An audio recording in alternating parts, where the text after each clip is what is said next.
Good evening. I want to welcome you to the Wednesday, April 12th, 2023 meeting of the Palm Springs Planning Commission. Although this is not a regular meeting, it is a study session. Can you call the roll, please? Yes. Yes, Madam Chair, Commissioner Land, Yes, here. Commissioner Hirschbein, Present. Commissioner Miller is excused, Commissioner Maruzzi, Here.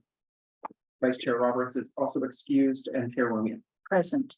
Before we start our meeting, we have two very special guests here.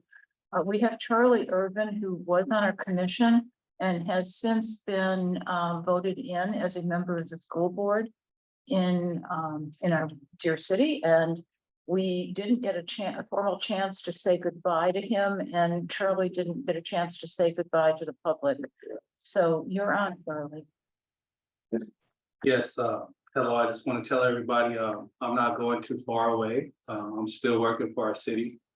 And now I'm just helping out the kids and making sure that our kids have an opportunity to be successful. And I'm definitely gonna miss you guys here on the Planning Commission, all of you. A little upset because now I actually get to look at you besides looking on the screen.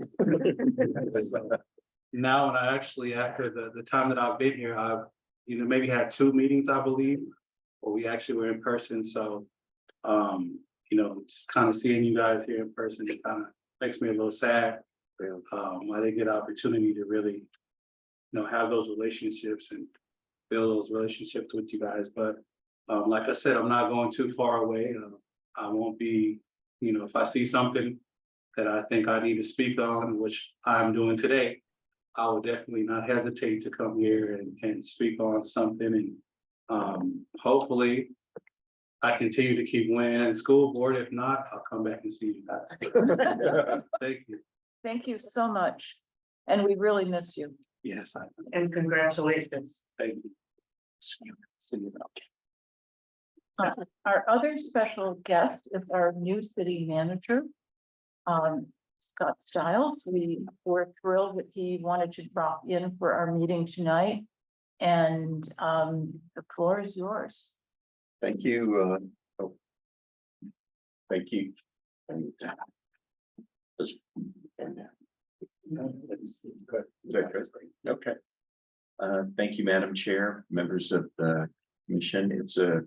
Thank you for giving me a few minutes to just stop by. I'm drinking water out of a fire hose right now. I've got 4 weeks under my belt, so I'm trying to get out and about and meet with all the various commissions and introduce myself, that sort of thing.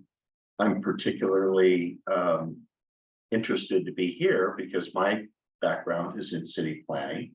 I got to years and years ago, I won't say how long ago, but I got my master's degree in city planning, community planning at the University of Cincinnati. And although I joke with these guys, I've never done any city planning in my life. So I kind of got in the public administration end of it and ended up spending 27 years with the city of Cincinnati, big organization, 5,500 employees, and I worked through 27 years of the organization and ended up serving for about 8 years as the assistant city manager. And then I did 10 months as the acting city manager.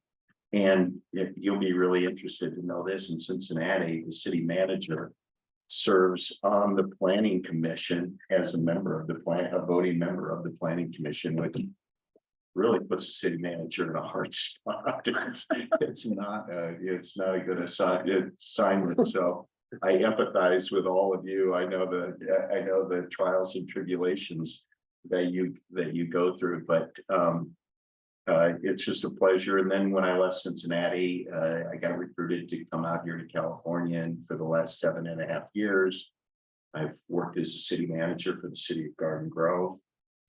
Many of you will know it. It's kind of right in between Long Beach and Anaheim, and 5th largest city in Orange County, 175,000 people. A lot of similarities in that it's a city that depends greatly on tourism. They're right on the doorsteps of Disneyland and the Anaheim Convention Center, which a lot of people don't know, it's, I think, either the second or third largest convention center on the West Coast. So they're greatly dependent on tourism and deal with some of the same tourism issues that we, are faced with here. So and then, I had gotten recruited by the exact same person who recruited me to Garden Grove to come out here to Palm Springs, and been coming out here, frequently over the years, and just as all of you already know, it's a wonderful place, and we always enjoyed coming out here, spending time here. And then, so when the opportunity came about, it was really something I didn't think I could pass up. And I've got a lot of, like, as I like to say, I feel like I've got a lot of gas in my tank, and I want to keep working. I enjoy working, and the community's just been very, very welcoming, and I've just been trying to get out and about and get to as many commission meetings as I can and get to know folks. And you've got a great staff of in our planning department, I'm working with Flynn, who I know you all know very well. I've been very impressed with the staff work that they presented to the city council that's come out of these meetings. So appreciate their work greatly. I will mention to you just, and I've talked about a lot in community meetings. The one issue that people talk to me about over and over and over again here is homelessness. And so we are laser focused on this. My 5 bosses, the members of city council, have certainly conveyed to me how important the issue is. We spent a good deal of time making a presentation to the council members on Monday night, talking about some ways that we think we can continue to help our efforts in this area. And I know you all know that we're getting ready to build a navigation center up in McCarthy Street, 80 units of 80 modular units that somebody can have some private space to themselves and live in some dignity and be part of the navigation center that will help them, move through to a better place. But we also know, in talking to the police chief and everybody else, that we have a large number of homeless individuals that will not be ready to move into any of those 80 units. They've got to get in on an earlier entry system. And so we really thought that was a gap that we needed to spend some time on. When I was in Garden Grove, we stood up some mobile mental health programs, and we were just getting ready to roll out a street medicine program that I like to say, think of it as urgent care on wheels for homeless individuals. So those are things that I want to kind of keep thinking about. I'm a big believer that there's no one size action that we can take that will solve everything. It's kind of a continuum of care where you have to help people through the system to get to a place, and then maybe at the end they're ready to move into permanent supportive housing, maybe affordable housing after that. And that's why some of the work that you all have done over the months with the Monarch apartments and other things for affordable housing is so important, because that's farther on down in the continuum that can help people flow through the system to get to a better spot. So we spent a lot of time talking to our council members Monday night about trying to find another facility that will be a controlled navigation center, where we would work with Martha's Village, our police department, to work very closely to find additional solutions to help people get off the streets, get out of the wash areas, and trying to get them to a better place. We have a lot of people out there with just serious, mental illness. They're in mental illness crisis. Some people they might have lost a job and they were just one paycheck away from sleeping in a car. Some people are just straight up criminals. And that's why we have our police department. So it's a little bit of everything on how we have to respond. So really focused on that, have been spending some time with Flynn. None of these solutions are cheap. But I really think we're in a spot where we really have to be diligent about kind of getting after this. And I may be coming back to you from time to time, getting some of your thoughts and advice on some of this as we try to think about a holistic system that we can build out. So anyway, I rambled on a little bit, probably too much about homelessness, but I just wanted to stop by and introduce myself, and looking forward to working with all of you. And I've seen some of you out in the community already, and so I'm just interested in being very engaged. And again, I look forward to working with you. So thank you, Madam Chair, for giving me a few minutes. Thank you so much. It is, we're thrilled to have you here. Thank you for the conversation on the priorities. It's really important what you're trying to do.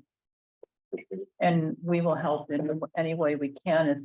That's usually not our purview, but if there's anything we can do in terms of hearings or other issues, we'd be delighted. Thank you.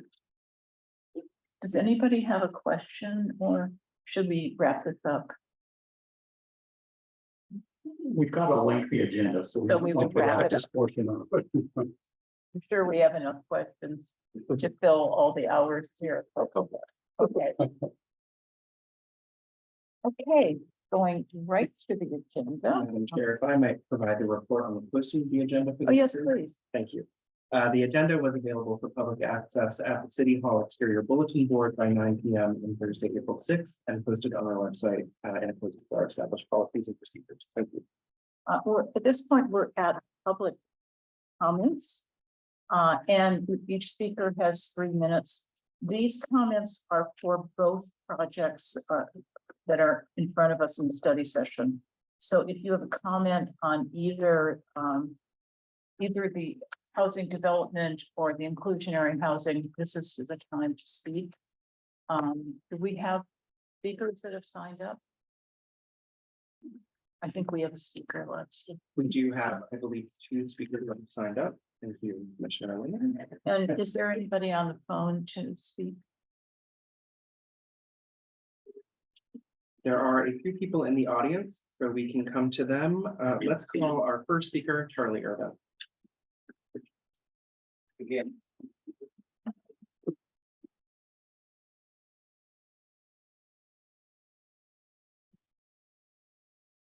Hello, everyone. Back again. I just wanted to talk about the inclusionary housing. I just wanted to let you guys know that Desert Island is in support of the inclusionary housing. But Desert Island also is not in support of the housing not being on site. We know that it provides an economic gain to be on site inside of the project. And we would like to see those people be able to gain some sort of economic improvement of having the inclusionary housing. We are Palm Springs, we're a world-class destination. Sometimes you have to pay to play. So if someone wants to build here in our great city, you know, some of those extra fees that they have to pay to be here in our city is something that, you know, you just have to pay to be here in Palm Springs. And I don't believe that being here in our city will slow down our building. Also, after reading the limited space that we have available, I would like to say that we maybe should slow down a little bit on the building, considering that it's going to be new build. By the time that we get this inclusionary housing put in place, it might be too late to even be able to do anything. We might not have any more space in the city. So I know that we have a plan for a project that's coming to us now today. Maybe we can slow down a little bit on, you know, having all of these, that's for staff. We could slow down, maybe possibly having all these projects come to us. So we can have an opportunity to be able to have some inclusionary housing. And I just want to tell you guys, thank you for your time. And I look forward to seeing what you guys come up with. I do realize that you guys had a subcommittee, did a wonderful job putting together the plan. But I just want to, see that this inclusionary housing is actually effective and not something that sits on the shelf. I know I was reading that it was mentioned that if it's not done correctly, it could have a bad effect on the city. So I hope that we take time and do everything that we need to do in the city and make sure that that is a effective project.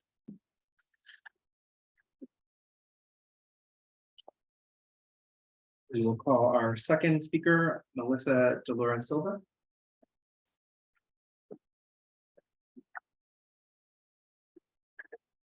Hi again, everybody. Good afternoon, Planning Commission. On behalf of Let's Rise and as a Palm Springs resident, I would like to express my strong support for inclusionary zoning in the city of Palm Springs. This past weekend, we celebrated our community at various community events, and I saw many familiar faces. I felt the love that we all have for our city, but more than that, it was a reminder that my generation is back home and really committed to creating a positive impact. My childhood friend is now a firefighter, and my best friend is a kindergarten teacher at her alma mater. We all share the commonality of loving our community. We also share the dream of living in the city that we grew up in. However, we know that this dream is not a reality right now. The average home price in Palm Springs rapidly increases every year. People are being pushed out of their own town. And inclusionary zoning is one of the many tools to help radically increase the supply of affordable housing, which is needed at high levels throughout the Coachella Valley. According to the city's housing element, Palm Springs currently has a regional housing allocation (RHNA) number of 2,557. 1,822 must be allocated for affordable housing. Inclusionary zoning ordinances, depending on the city, typically have a required percentage of affordable units between 5 and 25%. Given that the need is so extraordinary, we need to advocate for the full 25%. So we ensure that the city reaches the RHNA goals. Additionally, inclusionary zoning will aid in the city's efforts to obtain a pro-housing designation, which is very lucrative, and no one in the Coachella Valley has been allocated the pro-housing designation. And it will open more funding sources for developers to wish to build to the city, as well as infrastructure investments. As previously mentioned, inclusionary zoning is just one of the many tools at your disposal to increase the supply of affordable housing in Palm Springs. In addition, inclusionary zoning, the city should continue to promote the supply of 100% affordable housing developments, like the Monarch and Vista Sunrise. Other tools to help the city include but not limited to AB 2011, SB 6, and investing to our We Live Coachella Valley Housing Catalyst Fund. It would streamline affordable housing, reduce construction and development costs, and implement other favorable land use and zoning policies. We are more than committed to working with all of you, city staff and planning commission, city councils, to go ahead and create more affordable housing in the Coachella Valley. Thank you. Will you be here if we have more questions? Yes. Thank you. Madam Chair, no one else has signed up, but I might look to the audience to see if anyone else wishes to speak. If not, we do have one hand raised online. Don Cecil, you may unmute and you have 3 minutes. Good evening, members of the Planning Commission, city staff. Thank you for your hard work on this. And yes, I am sitting in my car. I am that loser tonight, but this issue is so important. I spend part of my time in Northern California and part of my time in the great city of Palm Springs. I am privileged to have 2 homes that I own with my husband, Mark. The notion that something that works in Northern California is somehow less than or a detriment to being considered in the city of Palm Springs. It makes me sad. Makes me sad that we don't think we could be the leader in the Coachella Valley and Eastern Riverside County to contemplate inclusionary zoning. Quite frankly, if a developer is dissuaded from building in the city of Palm Springs because of the need to either pay an impact fee or include homes for people at affordability levels other than above moderate, I don't want that developer building in the city of Palm Springs. I don't want them approved. Let them go somewhere else and build their market rate housing. I want to echo what the previous speaker said. We will never reach our extremely low, very low, or low income unit counts under RHNA without incentivizing developers to do the right thing and ensure that we have a place for everyone on the economic scale to call home. It is imperative that people don't leave Palm Springs because it's not a place that they can afford. We need places for seniors to downsize into. We need places for people who want to stay in the community that they grew up in, and for people who are at different economic places in life than I'm privileged to be able to call home. So every development you approve without inclusionary zoning is a horrifically missed opportunity to provide a place to call home for all affordability levels. So I urge you and beg you to move this along. Thank you very much. At this time, no one else has raised their hand, but perhaps one last call for any online speakers if you wish to speak on either of these items. Now is the time. I see no other speakers, Madam Chair. We'll be going to the first item, which is the City of Palm Springs and Economic and Planning Systems, Inc. for an update and discussion on the ongoing inclusionary housing and commercial linkage feasibility study informing future considerations of a citywide inclusionary housing policy. Lynn, the issue is before you. Madam Chair and members of the Planning Commission, we're very happy to be before you this evening to talk about the inclusionary and commercial linkage fee study that we've undertaken. As you all are aware, and as our city manager discussed, we're looking at a number of different tools that we have available to us to increase the supply of affordable housing here in the city of Palm Springs. There is a desperate need for housing that is affordable to all levels of the community.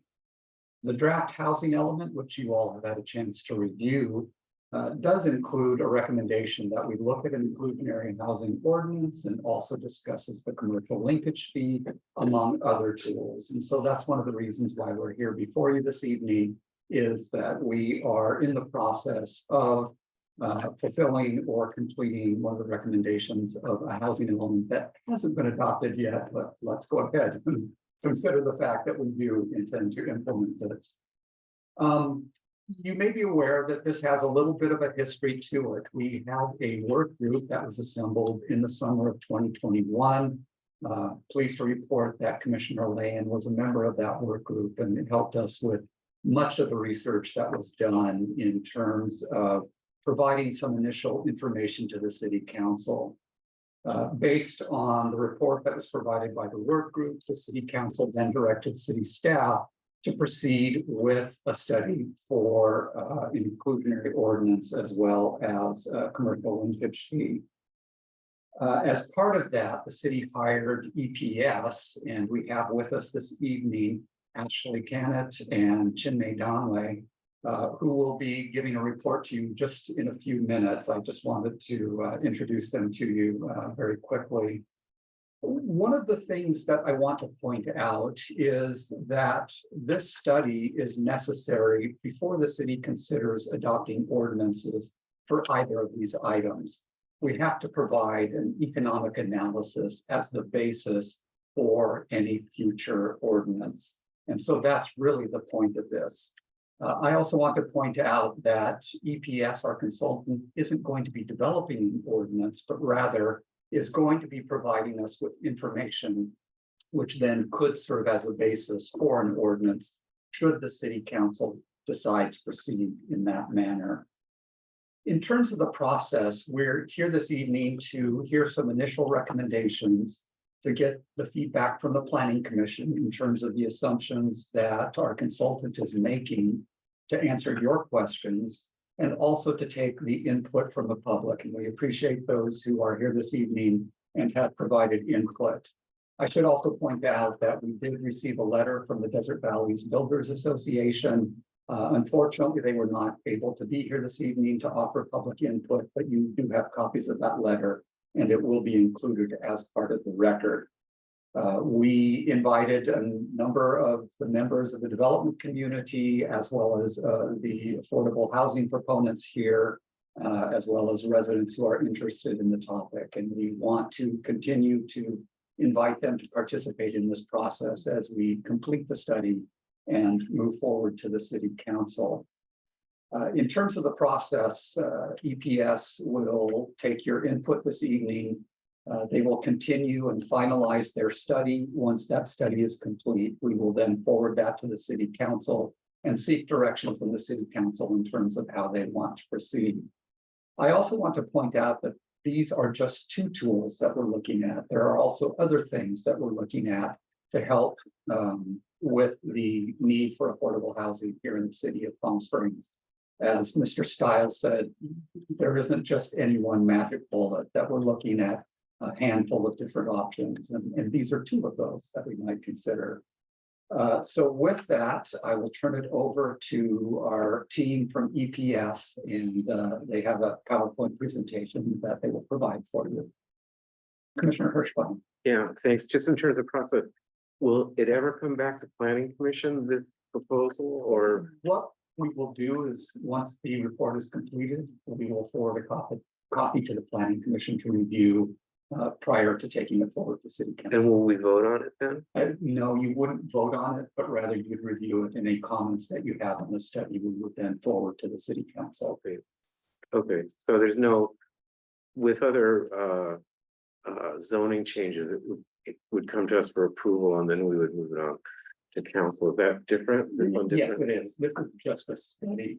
It's not a change to zoning. Okay, And so all you're doing is reviewing and making recommendations on a study to the City Council, but it's not a formal action. tonight, Correct, tonight or ever. when it's finalized. Okay, so inclusionary zoning isn't really a zone change. No, this is just a study. It's not to the stage where it's an ordinance yet.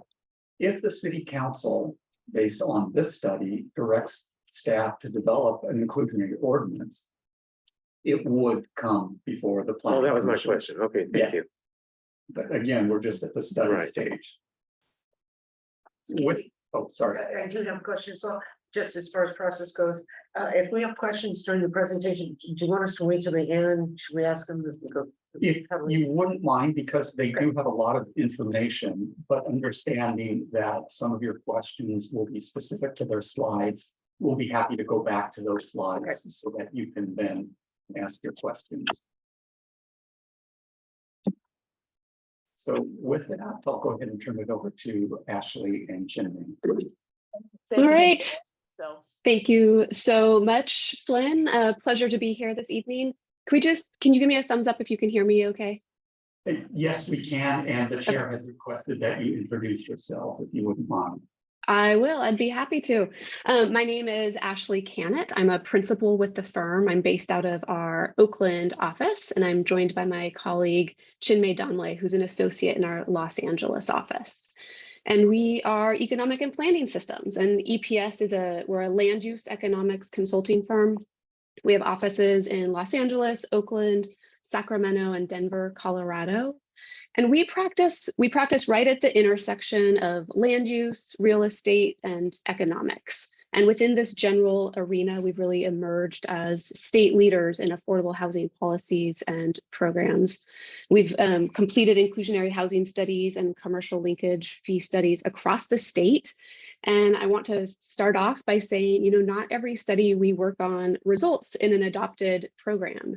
And I mentioned this at the outset because it reflects that we come to this work with a neutral perspective focused on the economics of the question before us.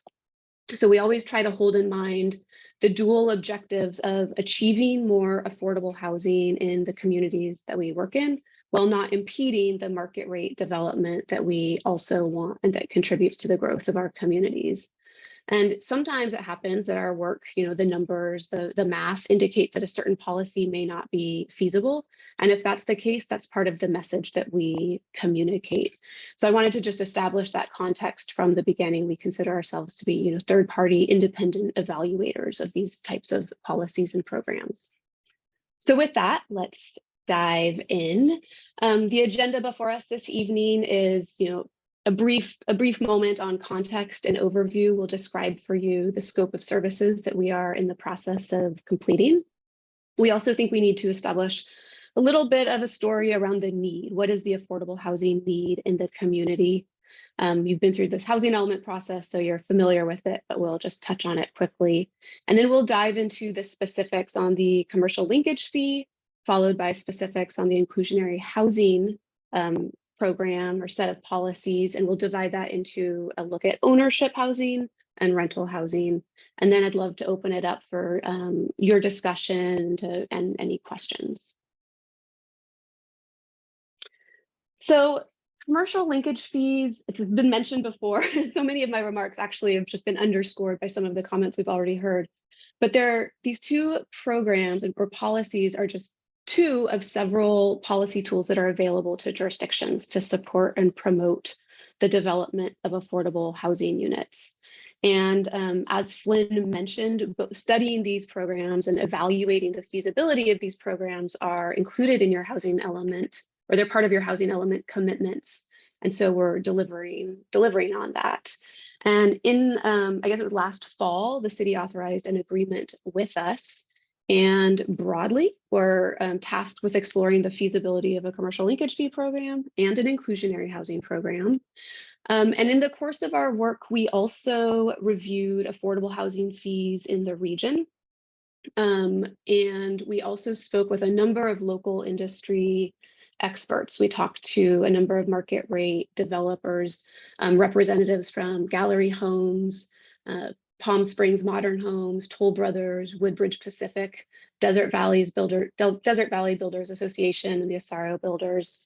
And I don't say that to suggest that they're all in agreement or that there was broad consensus about everything, but just to share that we have sought out their input on various assumptions that we've used in our analysis and had robust discussions with everyone we've spoken to. So with this slide, I'm really just wanting to set the stage. You're probably familiar with this chart. It's in your housing element, and it tells a little bit of a story about who the community is right now. And of the 23,700 households in the community, about 40% are renters and about 60% are owners. And of the renters, 76% are moderate income or below.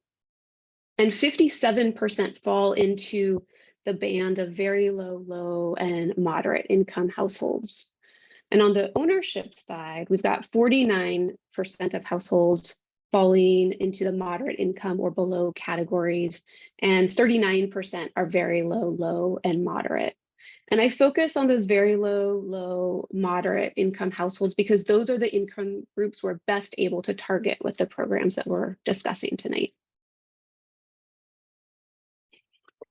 So on the screen before you are the 2022 income limits that are put out by HCD, Housing Community Development. And what these do is they indicate the income limits given the number of people per household. And so in Riverside County, the area median income is currently $87,400 for a 4-person household. We then wanted to relate that to some of the census information we gathered about Palm Springs. And in Palm Springs, we know that there are about 3.1 people per working household. And so with that, I just kind of want to circle this three person household column. And then the median household income is around $61,600. And with that median household income, that puts our typical household in the city of Palm Springs into this 3-person household, or a 3-person household rather, fits into our low income category. And wanted to then translate some of this to household purchasing power. How much rent can a household afford? And so if we think about that 3-person household and those and where they fall into these income cohorts, and then the top area that is shaded is getting at how much house can this household afford? And so we translated those incomes to purchasing power. And if you look over to the right, we also are showing the median sales price in the city right now of north of $1 million. So if your typical household is 3 people earning, let me go back to that, $61,597, they're not able to afford the median sales price. And we did that math for each of the household sizes and each of the income cohorts. And then down below, it's the same analysis, but focused on rent. So can this typical household in Palm Springs afford the median rent? And the answer is no. A 3-person household earning that median income can afford about $16,000 a year in rent. And that's well below our annual median rent of around $35,000.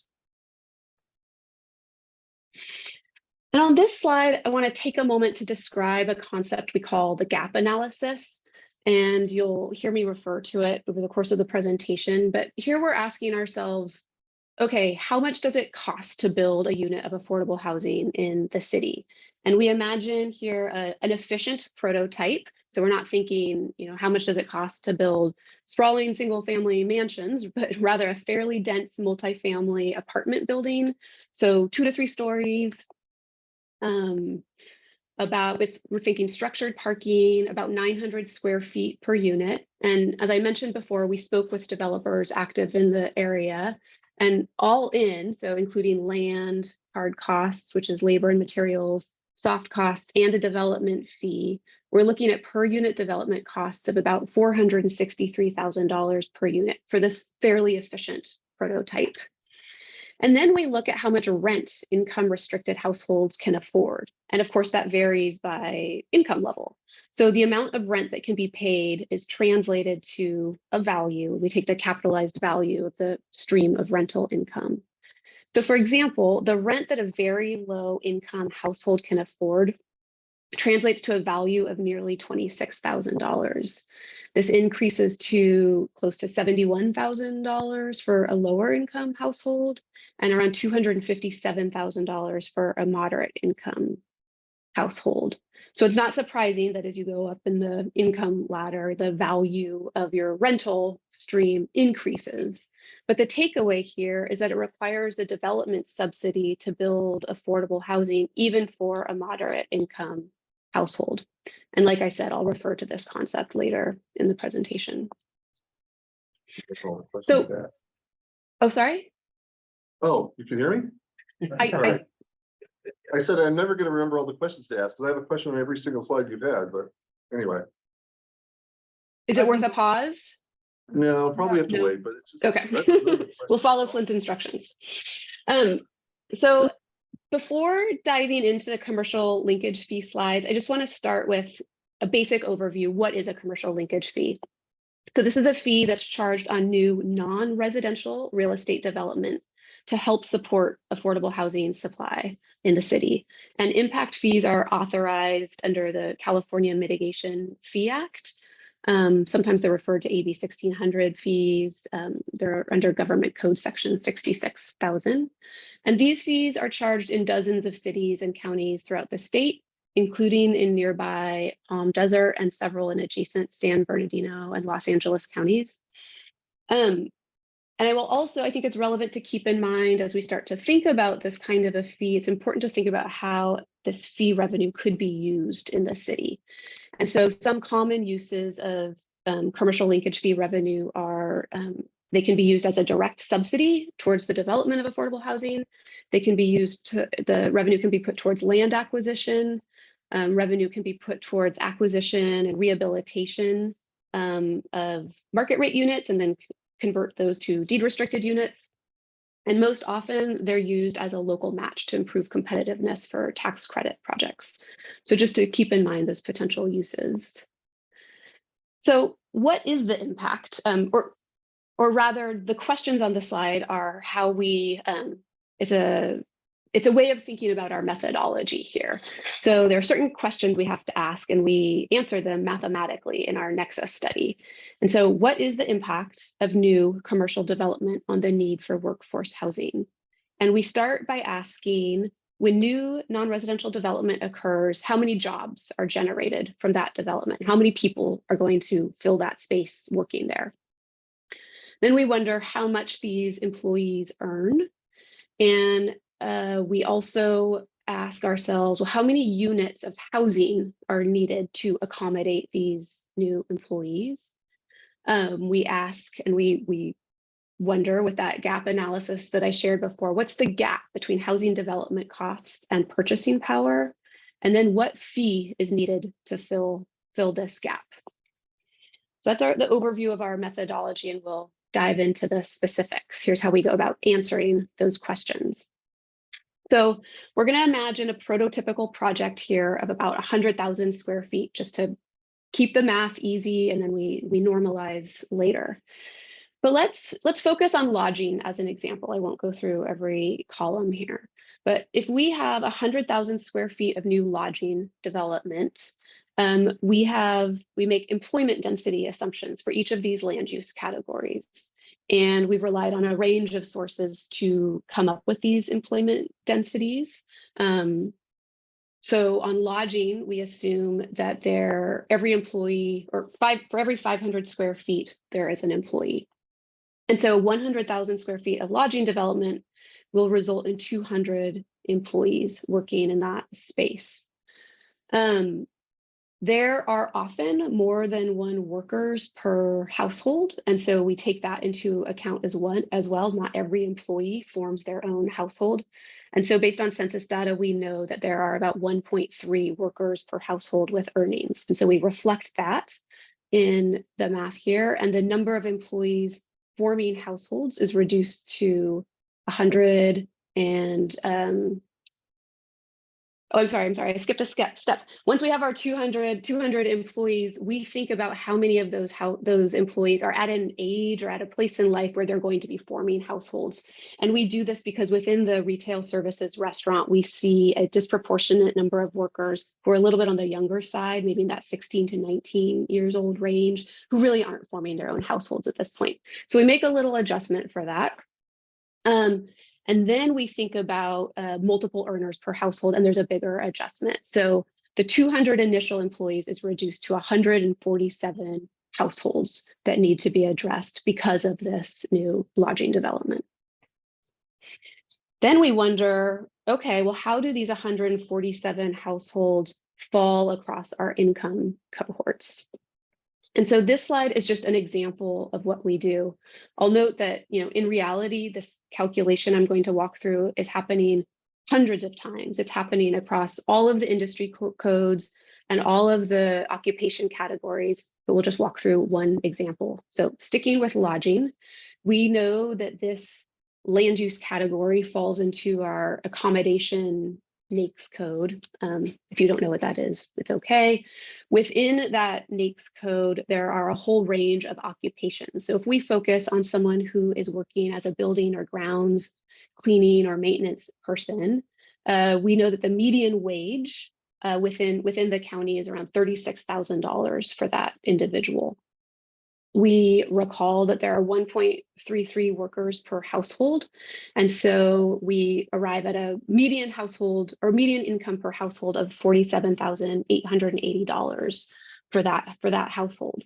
And if we look back at the HCD income limits, a household of that income will fall into our low income category. And so in this way, with that exercise, if going through that exercise for all the industries and all the occupations, we're able to take our 147 households and distribute them among our very low, moderate, and above moderate households. So here we've reported both the total number of households at the bottom, but you'll see that we also have a line where we are excluding the above moderate category. And that's because these households can often, not always, but can often afford to participate in market rate housing. So we're just focusing on our very low, and moderate income levels here. Okay, so now the question is, we have our households, we know how they're distributed across the income categories, but how does all of this translate to a fee?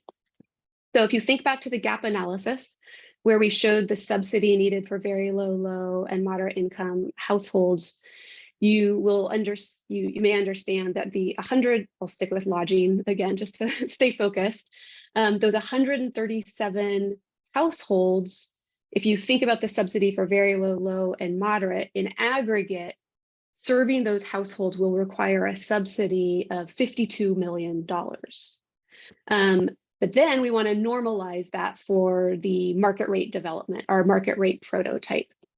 So again, we've imagined previously a 100,000 square foot lodging development. And so if we take that subsidy, divide it by the market rate development, we end up with a maximum nexus-based fee of $525. We do across the board here a little bit of an adjustment. It's about 17.3%, if I recall correctly. And the idea there is to account for those workers who work in Palm Springs and also live in Palm Springs. This isn't a required adjustment, but we do it just to assure that there's no double counting. So you see here adjusted maximum nexus-based fees ranging from $133 per square foot for the warehousing land use type up to $518 per square foot for the office land use category. And at this point, I want to stop just for a moment and acknowledge that those fees are very high. And you would probably never charge fees at those levels because you will be thinking about economic development trade-offs, and our goal is not to stop new development. So we try to bring some lens of feasibility to this question. And one of the things we do is we look at fee levels in other cities, just as a point of comparison. And so I'll mention a few examples for some context. In Palm Desert, their fees range from 33 cents a square foot for industrial to $1 per square foot for retail. But I will caution that this fee program was established many, many years ago and hasn't been updated for quite a while. In Fontana, fees range from about 71 cents a square foot for hotel to $1.66 per square foot for retail. Statewide, so expanding our geography a little bit, we see typical fees from $2 or $3 a square foot for industrial to $6 a square foot for retail. But the statewide highs, not that this is where you would want to go, but just for some sense, statewide highs range from maybe $10 to $25 a square foot to as high as $35 a square foot for like office R&D in Palo Alto, for example. So that's some of the context that I want to leave you with before moving on to our next category. So now I'm going to move on to inclusionary housing, abrupt switch, different tool. This is a tool that impacts market rate development. And inclusionary housing ordinances, they require private housing developers to include. Can we just stop here for a moment and let people ask questions about the fees? The commercial part. The commercial part. Sure. Michael? So I'm just questioning an assumption you made, and by questioning one assumption, I guess maybe there will be others, but you're talking about lodging a 100,000 square foot hotel, having 200 employees. And right off the bat, that struck me as quite excessive. And I just did some quick math, and this might be wrong, and you can correct me, but a hotel room could be 300 square feet, and you're not going to get all hotel rooms out of the 100,000. You're going to get some percentage of that. But I just used round numbers, so they're on the calculator. But even if you had 90% of the 100,000, as hotel rooms, that's 90,000 square feet of hotel rooms. That's only 30 hotel rooms. Is that right? Am I doing the math right? Well, the way that we've thought about this is about an employee per room. No, you thought And about employee per square foot. no, I'm sorry. So the employment density on the screen before you is the number of square feet per employee. I understand that.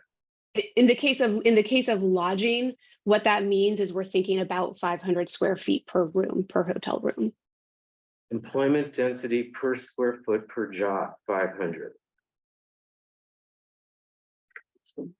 It's equivalent to about an employee per room. So you're saying a 90,000 square feet of rooms would need 200 employees? If we use an employment density of 500 square feet per employee, yes. Office might be another way of thinking about it. It's an employment density metric that people are a little bit more familiar with. So we hear about employment densities of 250 square feet per employee for office, or 300 square feet per employee for office. So maybe that's another way of thinking about it.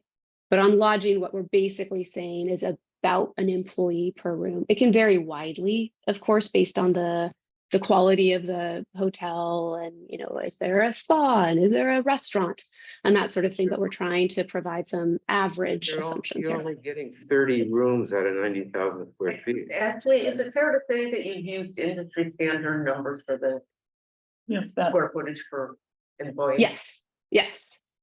yeah, and I think that's what they've used, and so they've shown us what the gap would be if they were using these standards. No, I get that. I'm just questioning the standard. I mean, It's 300. 300 rooms. Okay, I did the math wrong. I asked that at the beginning. Okay, We're all a little slow on that. sorry.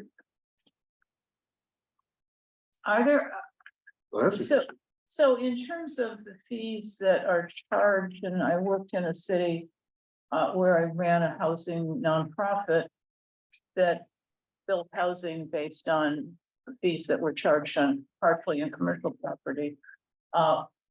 What the ranges that you gave us, the highest range, I think, was $35 per square foot versus say the cost for office is $518. So going back to that, the percentages that you're going to get, even if you have, you're basically going to cover 5% of the employees at maximum fees of the gap. Is that correct? Is that sort of what you're saying? Yeah, exactly. Often it's very, very typical that nexus studies result in fees that are higher than what those are the fees that would fully mitigate the impacts of the new development on the need for workforce housing.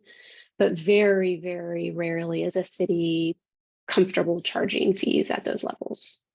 So that when we get this, what you're saying is the nexus study that you're going to do in Palm Springs is going to say that the nexus that's possible is somewhere between 518 and 135, giving it to the city council as possibility, but then there would be a separate recommendation as to what you think is doable in our location, so that it seems like we're never going to get a nexus study that shows that we can fill that gap. And so it's important to go forward with that nexus study so that we have it in hand, but it's a political decision, political and economic decision to decide what's possible to charge in fees. And knowing that you're never going to be able to fill the gap with those fees. Is that correct? It's correct. It goes back to the idea that you need to bring many tools to this problem. Okay, I think that I think this is great to show us what's needed and what's possible. Do people have other questions on this, Commissioner Maritzi? Okay, just want to make sure I understand what you're saying here. So $35 per square foot is the highest fee that a city is charged in California? I would be uncomfortable saying it is the highest. I haven't done an exhaustive, but it's one of the higher Okay, it's one of the ones highest. that I'm familiar Are with. we comparing that 35 to 518? What numbers are that? Correct. You're comparing it to the Well, 518. that's absurd. No, I just That's made. times 15 times what the highest. I understand what you said, but maybe Yeah. this is just one part of it. It seems like an awfully small part. If we can, the most the council will probably consider is 35. Anyhow, that's one question I had, make sure I understood the numbers that you're talking about. I believe those are the numbers we're talking about so that we understand what they're presenting to us. No fees can be charged, correct, without a nexus study. So that's. So the nexus study is just the study that has to be completed regardless of whether the council for political reasons decides to move forward with this. They have to have this nexus study. They have to have a nexus study and then they have to have recommendations from staff as to what fees are possible to charge.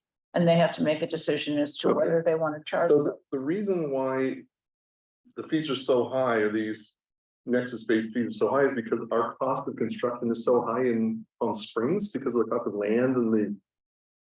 It's $500,000 per unit? Is that what's recommended or suggested is the current cost Yes, for an apartment.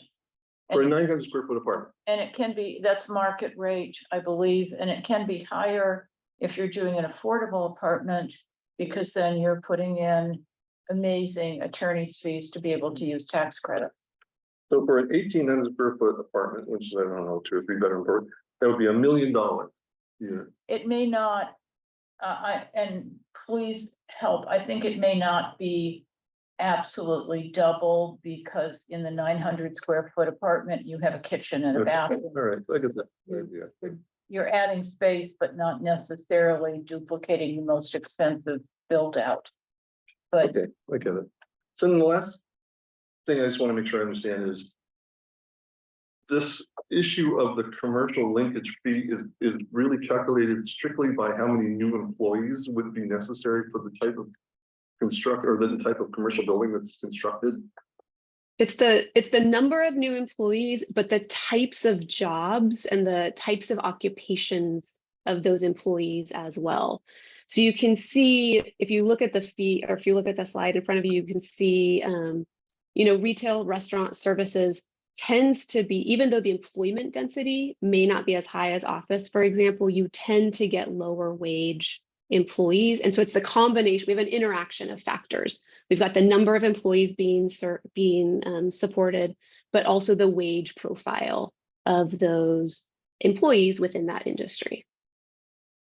Of course, this doesn't take into account, just looking at warehousing, the sales tax dollars that we would get from a Walmart warehouse here, right? Or a FedEx or whatever, which may be 10 times or 100 times higher than is necessary for the 67 employees, whatever it is that would be working right, here. the taxes you get from an Amazon distribution center This- would be much higher than anything you could get from a Nexus fee.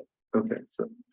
All And right, you've exactly stumbled on the trade-off, right? There are a lot of cities that are very comfortable charging something less than these maximums because of some of those other economic development and fiscal sustainability trade-offs. Other than Palm Desert, are there other cities in the valley that have linkage fees? I'll let my colleague Chinmay mention or speak to this, but we did not find others. I Yeah. think- It Oh, I might would be just, sorry, go ahead. helpful to look at all of Southern California. Well, just I find out what- thought specifically Coachella Valley, because if we wind up imposing a linkage fee, would that encourage a commercial developer to go to an adjacent community that doesn't have a linkage fee? That was my reason for my question. I think it's a complicated answer. Well, I but I know the think, yeah. question is, the question is, do any other cities in the valley have linkage fees? That was my question. So Palm Desert does. And one of the reasons we look at fees in other jurisdictions is this very question. Does having you want to be aware of the competitive landscape for non-residential development in your city. So the answer is no other city does except Palm Desert? Palm Desert and Fontana was the next closest, if I recall, Chinmay, is that correct? That's correct. Thank you. But Yeah. part of your analysis does not include the issue that the reason a restaurant would want to be in Palm Springs is because there are a lot of tourists that come here, enough to support a restaurant. I mean, does that factor in?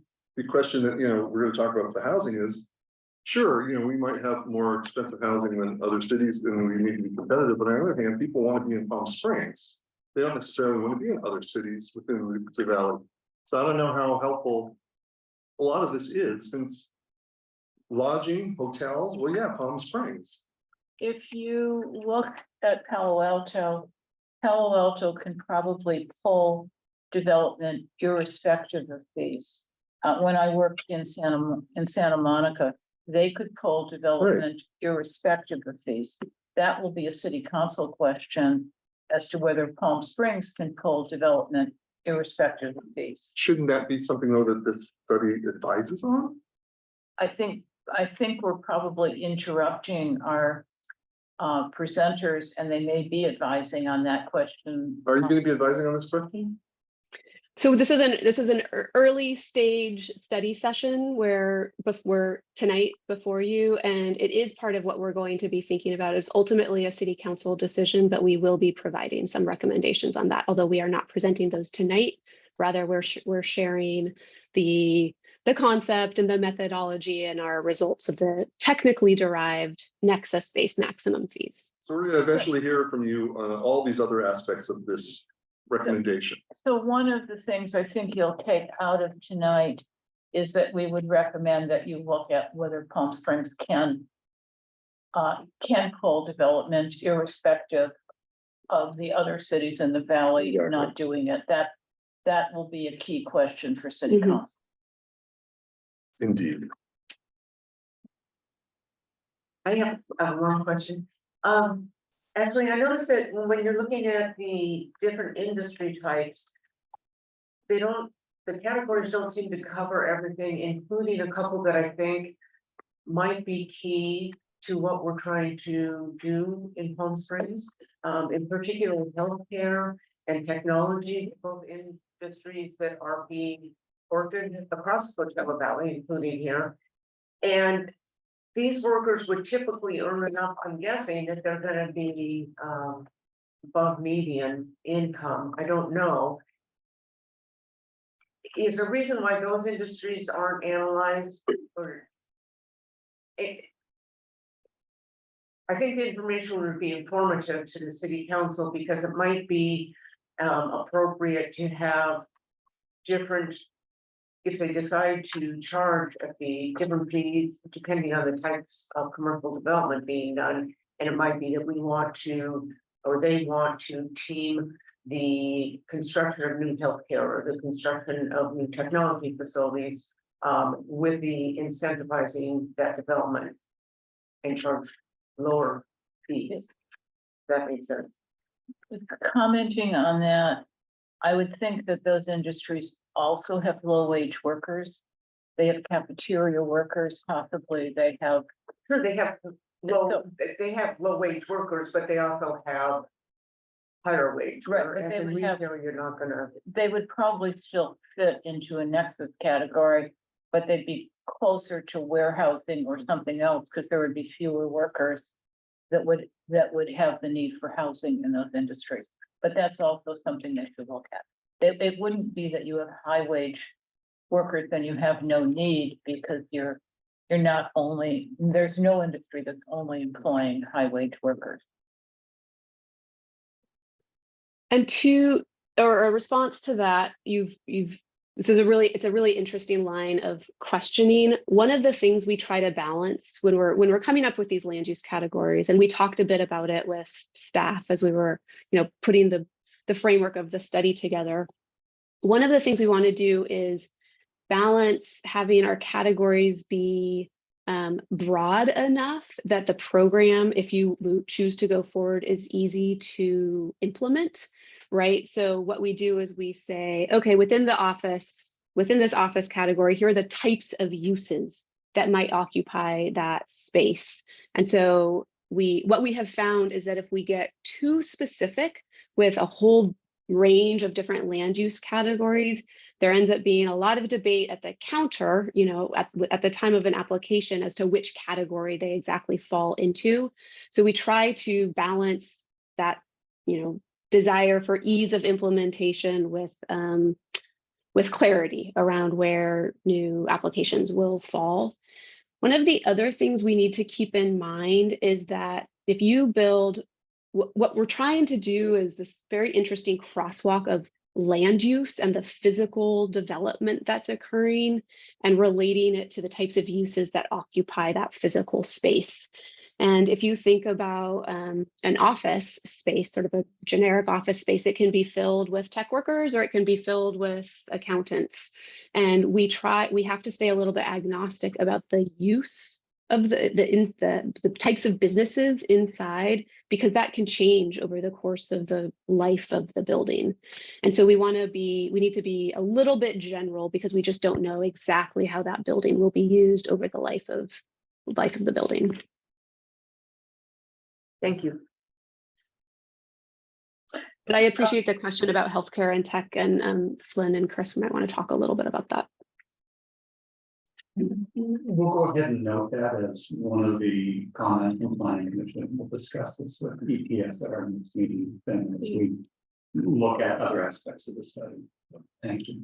The other question I would have on this, and that would be one for Flynn and Chris, is how much of the city is built out and how much development we still think of as possible or probable, and at different fee levels. Say we end up with a fee of $1 a square foot. Let me just use that as what might be possible in the city. What would the city expect from a linkage fee? And if we had that linkage fee, how much business new development would we think we might lose? I mean, I think those are the kind of key questions. We seem to be having had a discussion on linkage fees, which is great. And we've stopped you, and maybe we can go into the inclusionary now and then go after these slides into a discussion on that. We have some time set aside for members of the public who are waiting for the next presentation. I have us left set this for 90 minutes before we go to the next one. We have approximately 50 minutes left. 50. 50, and then we'll stop. We'll take the next study session, and then we'll come back to this if we need to. Okay, excellent. Thank you. I appreciate the questions. So we've transitioned to inclusionary housing. It's a different type of program. And my point on this slide is that it's a common tool. It's used across the state. There are more than 170 jurisdictions in the state that have inclusionary housing programs, although they're not always effective. So we'll talk a bit about that. And there are pros and cons that are worth contemplating at the outset. And so I want to talk through these with some care. There are a lot of advantages to inclusionary housing. So if the objective is to get affordable housing built, inclusionary housing is a quicker, more speedier way of getting it done, because the units are built at the same time that the market rate development is occurring, rather than waiting for collecting revenue and figuring out how to leverage that revenue and deploy it. Another advantage is that the affordable units can be located throughout different neighborhoods, so dispersed throughout the city. This can help with one of the housing element objectives of not concentrating lower income housing. It also means that affordable housing can take a variety of forms, which can expand the housing stock. And then it just contributes to overall diversity. So there are affordable units within each residential project, providing more opportunities for residents to remain in the community. But there are some disadvantages as well. The overall development economics of market rate development are impacted. Either it's if a developer pays an in lieu fee, it's a cost on new construction, or if the units are built on site, the revenue potential from those deed restricted units is constrained. There are also administrative costs. Oh, and by the way, on that first bullet, that's feasibility. That's really the analysis that we've done tonight. So everything that we talk about going forward has been, we're bringing to you through this lens of feasibility, meaning that we have evaluated the feasibility of the programs that we're bringing before you, or the options rather. And then there are administrative costs. So the city has to track units, track development, ensure that affordable units are rented or owned by qualified residents, and that's an ongoing responsibility. And then the implementation of the program does require deed restrictions. So deed restrictions can limit the value appreciation for the low and the very low income units. And sometimes, not always, but sometimes the moderate units end up being released at the first sale on the ownership side of things. And the affordability is not guaranteed for a longer term. So that's just something to be on the lookout for.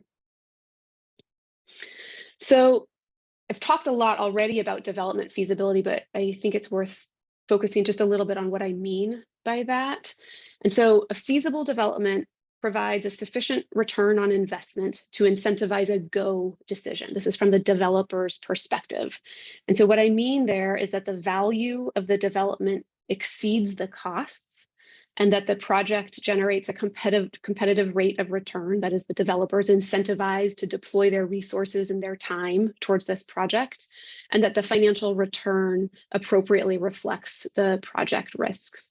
So we don't get any of these inclusionary units if we don't have the market rate development occurring. And so we want to be sensitive about that feasibility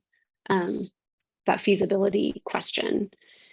And I just wanted to highlight over here, if we think about the project value as being sort of fixed, what you can sell a unit for, what you can rent a market rate unit for, and then you think about all the components of project cost, what we're looking for is this sort of area in the red circle, right? The difference between the cost of development and the project value. And it's that gap right there. Well, I don't want to use the word gap because I've used it differently in other settings, but it's that difference right there that allows us to think about potentially layering in an inclusionary program. And feasibility metrics, they vary for rental product versus ownership developments. So we've defined a feasible profit margin for ownership housing at 15%. So that's a percentage of development costs. And for a rental product where your return is an annual rate of return, it's the rents that you're receiving from that development, we think about a yield on cost. So that's the rental revenue divided by costs, and our profit threshold there, or our no-go threshold, is 5.5%. And that's what we've used in our analysis throughout. So I'll start with ownership. It's typical that cities have inclusionary requirements that vary the requirements for ownership and rental developments because the economics of these types of development vary. So let's start with ownership. And I'm going to start us off right away kind of with the answer, with the range of options for discussion. So to get to this point, we've evaluated the economics of single family ownership housing. And we've determined that there is some room to potentially accommodate an inclusionary requirement, but we are a little bit constrained. So you might note that you don't see any percentages over in that total inclusionary column greater than 9%. And this is because we want to keep the in lieu fee somewhat in line with what we see in other jurisdictions. So somewhere, not exceeding probably $15 a square foot. So what we do is we work backwards a little bit from that, saying to ourselves that if the in lieu fee is around $15 per square foot or less, potentially, how much of an inclusionary program can we support? So in option A here, we tried to keep the fee at $10 a square foot, and this is $10 a square foot per market rate square foot, by the way. And the most we can do within that constraint is a 6% inclusionary targeted at moderate income households. This is as opposed to options B and C, where we allow ourselves to increase the in lieu fee to, somewhere just below $15 a square foot, which is still feasible. It's part of what we tested.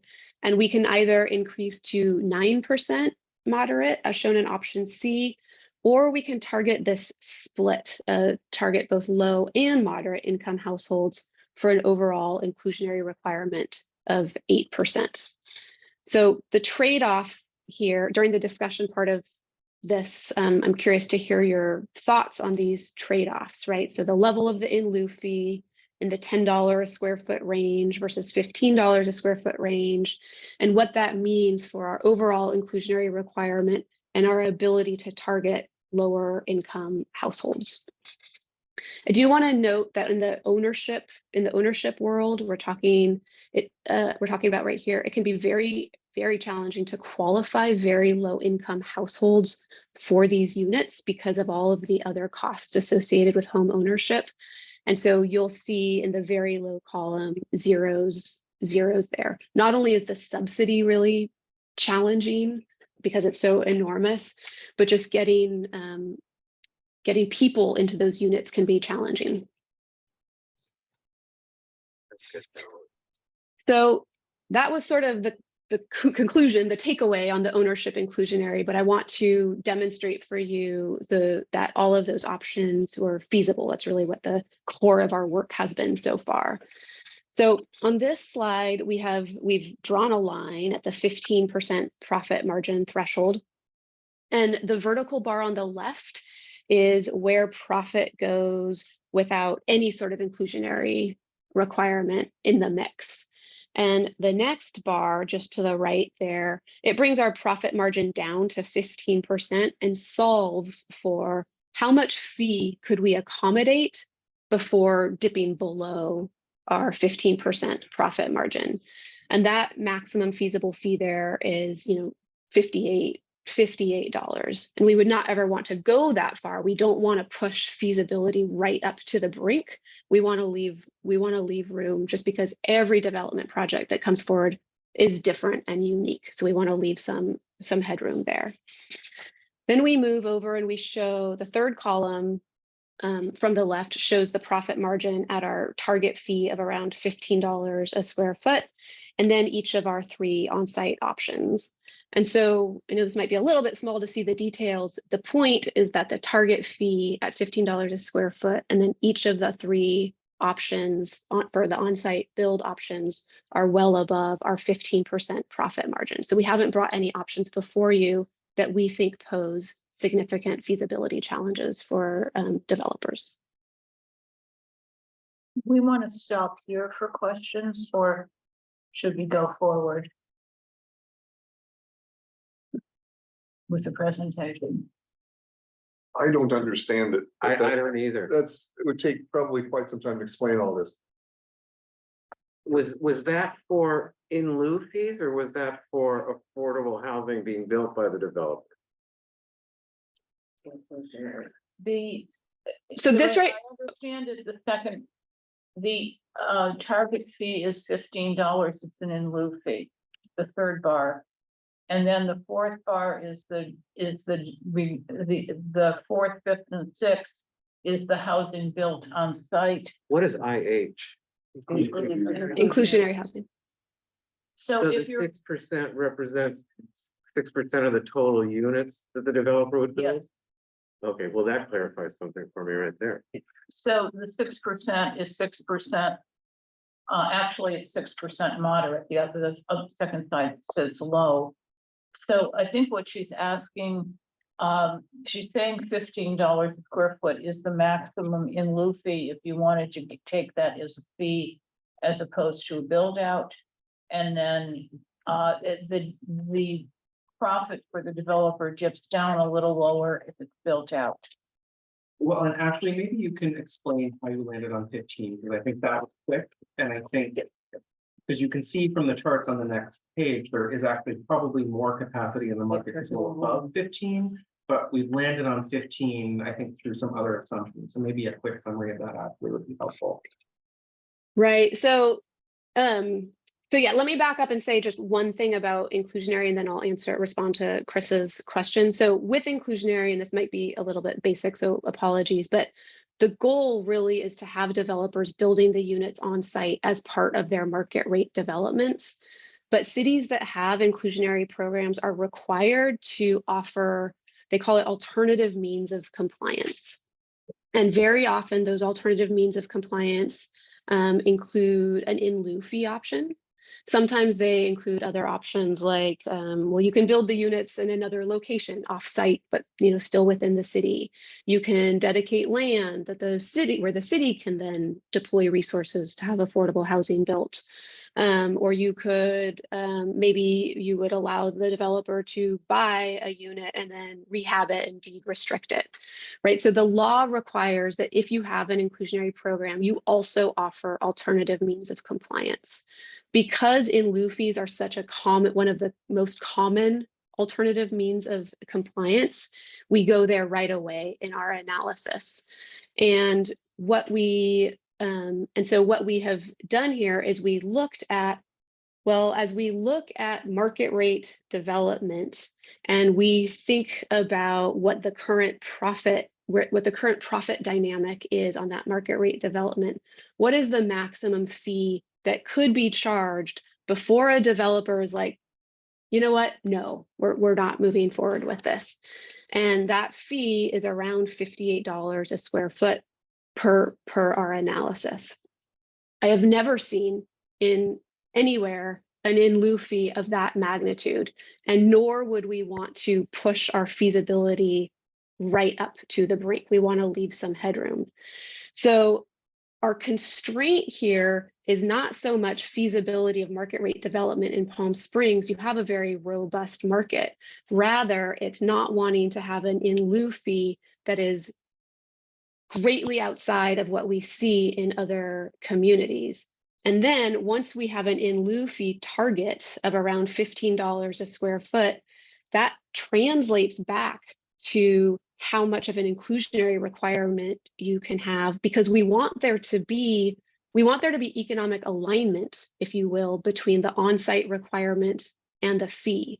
We don't want there to be, unless you and the city council collectively decide you want to incentivize payment of the fee versus building the units on site, we want to come at this with let's try to get these sort of equivalent, so that we aren't just saying to developers, just pay the fee.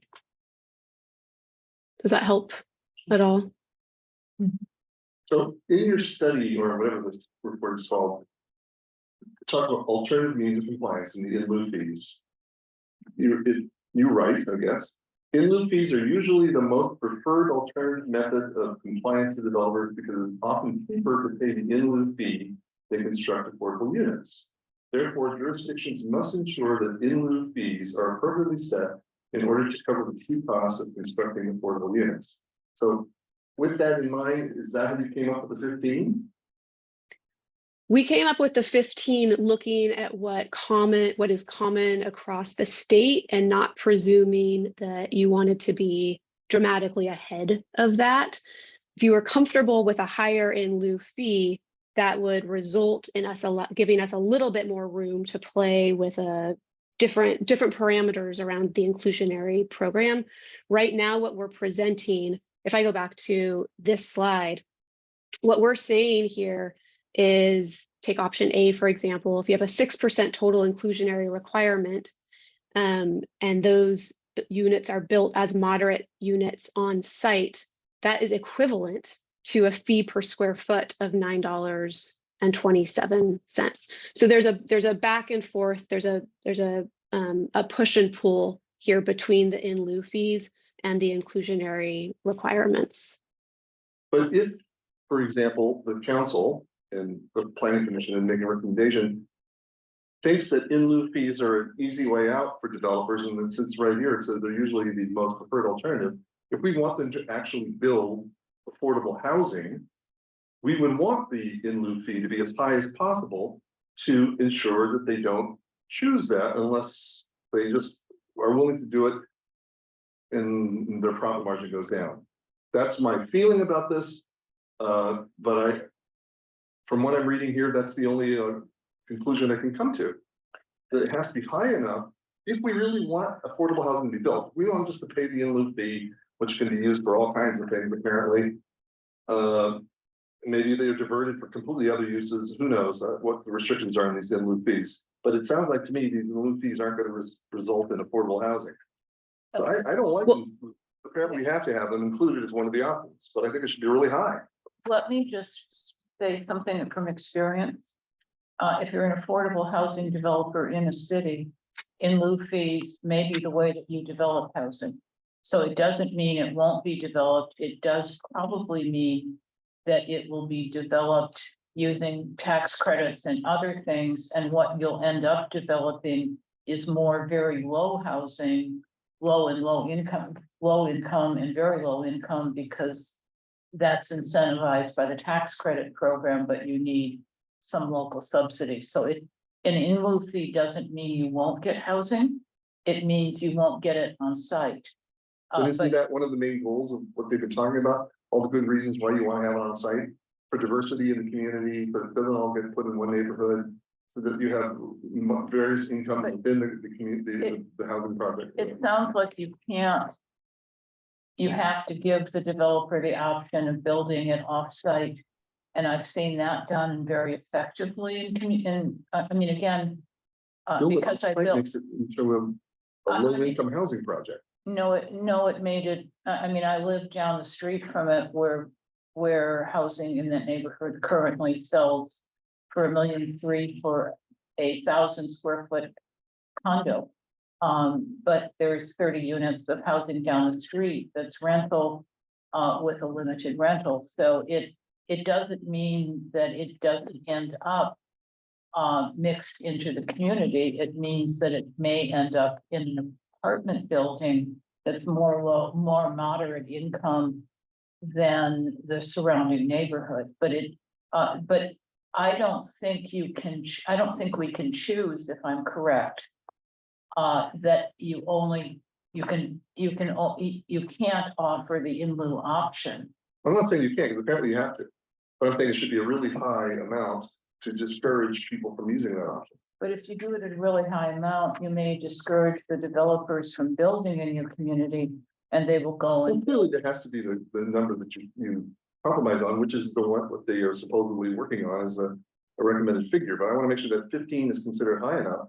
I know you're talking about tax credits. Well, if tax credits aren't included in the analysis, then you're just looking at a very small segment of the issue. And when do the tax credits come into the discussion? Well, the advantage of building it on site is that it's quicker. It's quicker. Well, there's another advantage, and that's integrating these people into the whole community. That's what I was saying. And I think that's an important goal. But I have a question. Can you go back to the slide with the bars on it? Okay, so if you're comparing inclusionary costs versus IH requirement, wouldn't you want those bars to align across the board for a good, for a sound program? Wouldn't the program be more sound if those bars all lined up? Well, so what yes, in theory, there's a lot of jumpiness, or that's not quite the right word, but those subsidies are really chunky. And so it's really hard to get them exactly equal. So we're kind of right sizing and Exactly is not my point, but in your mind, and I'm asking, this is a professional guidance for me, maybe the council or the commission. For a well-designed program, would you want those bars more closely aligned? well, I think where we might want to focus a little bit is on, can you see my cursor here if I move it on the screen? Yeah. So there's this, target fee of $15 a square foot versus the on-site build. And you could direct us to play around with this in such a way that the payment of the in lieu fee the profit margin associated with payment of the in lieu fee falls below the profit margin of the on-site build. I think that's what I'm hearing from one of the commissioners there. Yeah, Peter mentioned that, but my question is, what does a well-designed program look like? Does it look like one where they're more equal, or does it look like one where you have these discrepancies? It's really it's really a policy question. It's a really interesting policy question. It depends on what sort of incentives you want to introduce into the program. Okay, thank you. One last comment then. Wouldn't it make sense for the council to give you the parameters they're looking for before you do this entire study? In other words, if their goal is to incentivize the highest amount of on-site affordable housing, wouldn't that affect your analysis in terms of what you recommend? Seems like something backwards. You're going to be presenting all of this to the council, and then they're going to say, well, actually, we want it to be on-site. Oh, okay, well, we got to back review all this. It can work that way. It's worked in a number of jurisdictions where I've worked. It started with a sort of goal of, we want a 15% inclusionary requirement or something like that. And I'm given some marching orders, and then the feasibility doesn't support it, right? So I'm not saying that. I'm not saying it should start with the amount of profit margin that the in lieu allows. I'm saying that the overall policy is that we want on-site affordable housing. That's like a very broad statement, but it would certainly affect all of these things. I think it's hard for council to set policy without knowing what the alternatives are, but knowing what the pros and cons are. They need the information to give guidance. But I don't know if this is the kind of information that will be helpful. I know it's required, but I don't think it's necessarily very helpful. No, it absolutely is. It is. You have to look at local economics in terms of what it will do. And so you need this type of study to be able to inform those decisions. As opposed to the other way around. I have a local question to ask, which is, if you look at our RENA numbers of 2567, I think 1745, if I'm correct, is above moderate in terms of our numbers.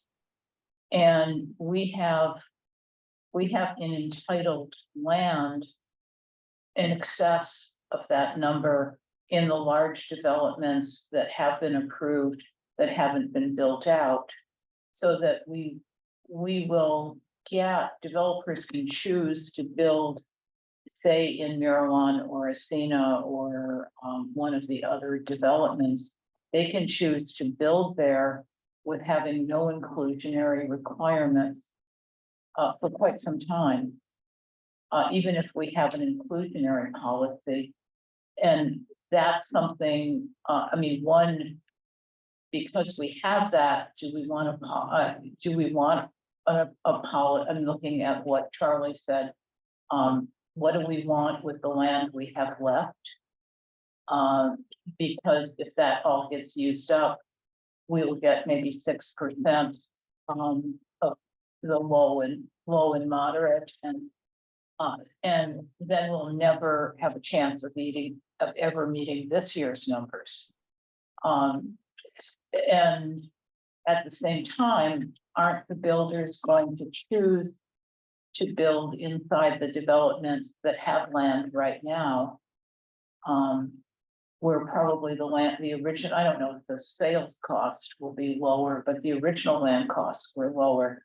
The master developer can incentivize the sales to say gallery homes. And they won't have to go in any place where they have to do an inclusionary. And what does that do to the feasibility of the program that you're showing us? And that's kind of been my major question as I look at the inclusionary program. So your point is that, for instance, Asina still has land that hasn't yet been developed with housing? We have more than, Asina can take 1,400 units and 550 have been built. So then you're saying with the inclusionary, this new policy, It can't impact those, they're already. it's too late? It's too late. Okay, so It's too late, and it won't impact Mirawan. And it won't impact Serena Park Which if, yeah, if we ever, unless Serena Park goes to a new because they have development, their entitlements, is that why? because they have their entitlements.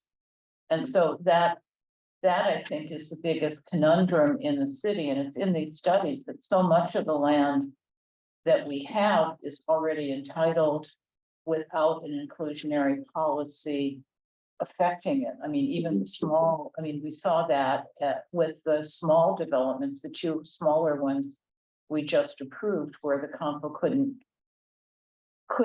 because of housing law, put any inclusionary requirements on those projects. And one, we didn't have a policy, and two, they couldn't do it through any other means. And so I guess, the hardest part for me is how do we think about the land we have left? And is this program going to help it, or is it going to put us in a position where we'll never meet the numbers that we want to meet in terms of low and very low? It said somewhere in this report that 40 to 45% of the available land is tribal, right? Right, and the available is small, isn't it, Flynn? I mean, it's not a big number anymore. No, it's. So just I'm trying to understand, when projects on federal land are proposed, they do come to the planning commission. They do come, but I don't know that what we can impose on tribal land. But the engineering requirement would not apply? Well, it also depends on whether it's tribal trust versus allotted trust. True. We have our land use agreements with the tribe. Assuming then it's the fee simple portion, well, I guess it's the allotted part that becomes around. So, okay, putting all that aside for a moment. Can this inclusionary policy apply to the tribal land, whether it's allotment or tribal law? I can't say that at this point in time right now. Okay, That's a question. to And, be I think, say we impose it, it's like the one golf course property we've looked at, if something goes back to the tribe, which it usually doesn't, but if it's policy they don't agree with, I think under our agreements, they could do something different if it was appealed to the tribe and the tribe decided in that instant, even though it was allotted land, they weren't going to agree to but the. that's true of anything that's on tribal or allotted land. Yeah, I mean, it came up on Bel Air Greens. Chair, I'd like to address your comment about the amount of land available and what we can expect. So clearly what is, you can't change that. Right. And we know that. So, but the question is, moving forward from what is to what's going to be, can we make some changes? And I think that's what we're addressing tonight. And also, I think as the city matures, it's going to get denser. So where you might see, I don't know, I'm going to make this up, a 5-unit apartment building. In the future, you might see a 20-unit condo. 5-unit building gets torn down, you build a 20-unit condo. So are those units going to be affected? Or, if this is in place, we would be gaining some amount of money or units of affordable. So I don't think it's like, it doesn't make this process less relevant. It makes it, what are we going to do moving forward? I don't mean to say it makes it less relevant, but I think it's a question that should be addressed in the study. And that's all I'm saying. I mean, and on the remainder of the land, we might adopt an inclusionary policy as a tool for the city and say we adopt the 15%. But we also put in a policy where maybe we encourage the building of apartments. And if anybody built an apartment, they can do double the square footage so that we can exempt them from rent control so we can get, I mean, there may be things we can do to get developers in and really figure out that the next step is the incentivization of apartments as opposed to trying to incentivize 5% of the single family units to be affordable. So But that's this really, study wouldn't address any of that. this study wouldn't address that, but those are questions I kind of think are ones we should be thinking about at the same time, because all of the housing we need, almost all of it, is moderate or lower. Right. I think it's very clear, important that your point about Asina and Miralon be very clear to the council that none of this applies to those huge, huge pieces of land that could accommodate hundreds of hundreds of units, and it doesn't apply to any of them. And that's. And that was a surprise. I didn't even realize that. Yeah, I mean, I think we've actually, I can remember asking on planning commission from 14 when I came in. Is can't we require, I mean, we've never been able to require any of the units that we approve to be affordable. Because we haven't had the tools. I mean, I think it's important. I'm not saying, let's not put policies in place, but let's think holistically, in addition to this, to what else can we do? Right. Yes, I agree with that. I would say, just a couple of things. So, I hear you on the market absorption, sort of going to those larger entitled projects. And so I think there is probably a conversation to be had on how quickly this has any material effect. Given that we have sort of a lot of capacity in the market where this wouldn't apply. But I think you're right. I think this will inform sort of in tandem conversations about what other zoning tools might be needed to go hand in hand with this to incentivize other types of development. And we will be embarking on our zoning code update at some point this year, following the general plan amendment. And I think this will help inform those conversations as that Let's goes do on. it sooner. Yeah. Would that be something the staff would recommend to the council, these options? In addition to this study, the kinds of things that we were just talking about, and she's been bringing up. I don't see it at all having to go at once. I think these conversations happen are happening together, but I don't think that they can't move forward. So I think that's absolutely a conversation that we'll have, but I think this is informing those conversations as they evolve. If I could, mind, just add, again, I think going back to what Mark Solomon said, that these are one of the tools that we have available to us. When we're looking at our target numbers for our arena, our programs, in addition to inclusionary housing, also involve ADUs. And ADUs are a big part of our strategy for this cycle. So that we know the state accepts ADUs as achieving some of our lower and moderate income units. So that is also another component of how we anticipate addressing some of our housing needs during this cycle. Which may also go to, it's probably, I don't know that we can require a developer to put ADUs on a parcel. But we could try and incentivize that. I mean, that's another tool. Right. And the final thing I wanted to say, this is what I meant to say, was there were the assumptions that went into some of the modeling that they did in terms of sort of, what our typical development was, what the costs were, et cetera. We really did look at that question of available land and sort of made assumptions that we're not likely to see the big Ascena and Miralon developments because there aren't those really large vacant parcels anymore. And we really are looking to some of the infill or redevelopment type development being really where this is most likely to apply. So that went into a lot of the assumptions behind this already as well. So say we get a 10 unit, I mean, the last project we had was how many units?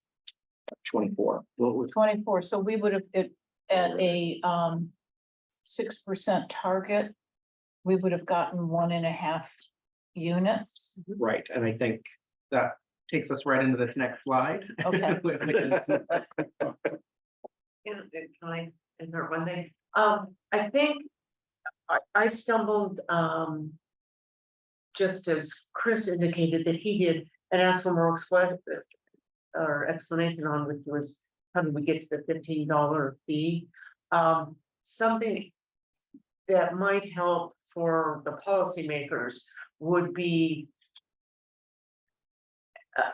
some support for the assertion that this is nobody in the state charges more than $58 and lots of people charge other amounts, would be a listing of communities and what the fees are that are currently being charged by other communities. The last time I looked, there was no city in the Coachella Valley, and I believe even no city in Riverside County that charged anything on development for any fees whatsoever. So that an update of that information would help the policymakers know how far out in front. Being a leader is a good thing, and we want to do this and we want to do the right thing, but they need to know kind of how far out of step they are with everybody else. I do think the other thing is doing a list of what the fees are in other communities. And I wouldn't just list the 8 you have here because it's, if you see a community charging $58, my guess it's gonna be in Silicon Valley. It's not, it isn't going to be in Orange County. And so I just think maybe the League of Cities has that information as to what communities charge. But I would want to include for council, not just our valley, but kind of, because if we're stepping into doing this, we're stepping out of the valley and doing something the rest of the valley isn't doing. So I think they do need to see what's being done in the state. Would the common denominator be the median income? Find cities that have similar median That's incomes? when we selected the communities that were used, or the 8, I think that were listed here. We looked for ones with median income and populations about the same. For a couple reasons that made it more analogous. The other thing that I'll say is that in defense of staff, I'd hate to set them up on their next 6 years worth of data collection, because when we worked on this a year and a half ago, there was no repository of information. HCD didn't have it.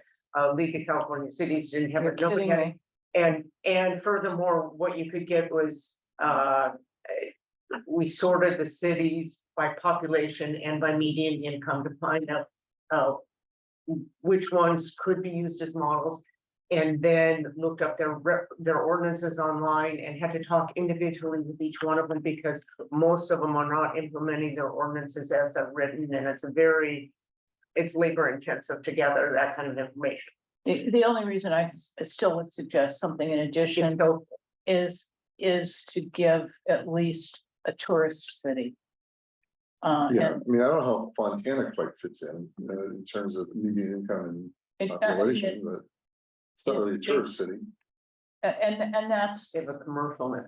but there may Not be very some house. smaller beach cities that are tourist based that might be where they're doing it because that city can attract development irrespective Correct. of, That's right. and I kind of think if we're saying we're going to do it here, it's because we believe Palm Springs might be able to do this because we can attract, people want to live in Palm Springs.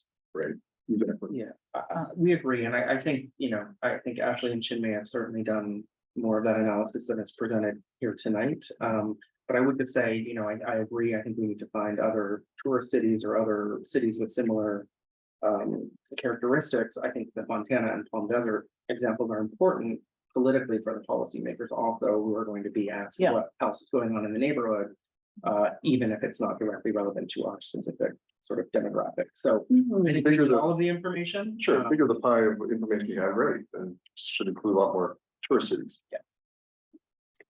Yeah, we'll be happy to expand some of that. There is a website we're familiar with called Grounded Solutions, and it provides a pretty good overview of jurisdictions in the state with affordable housing programs and fees.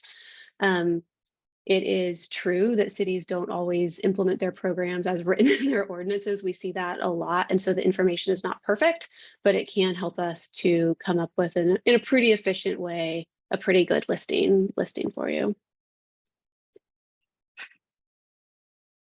And that wasn't to criticize the committee that did the work.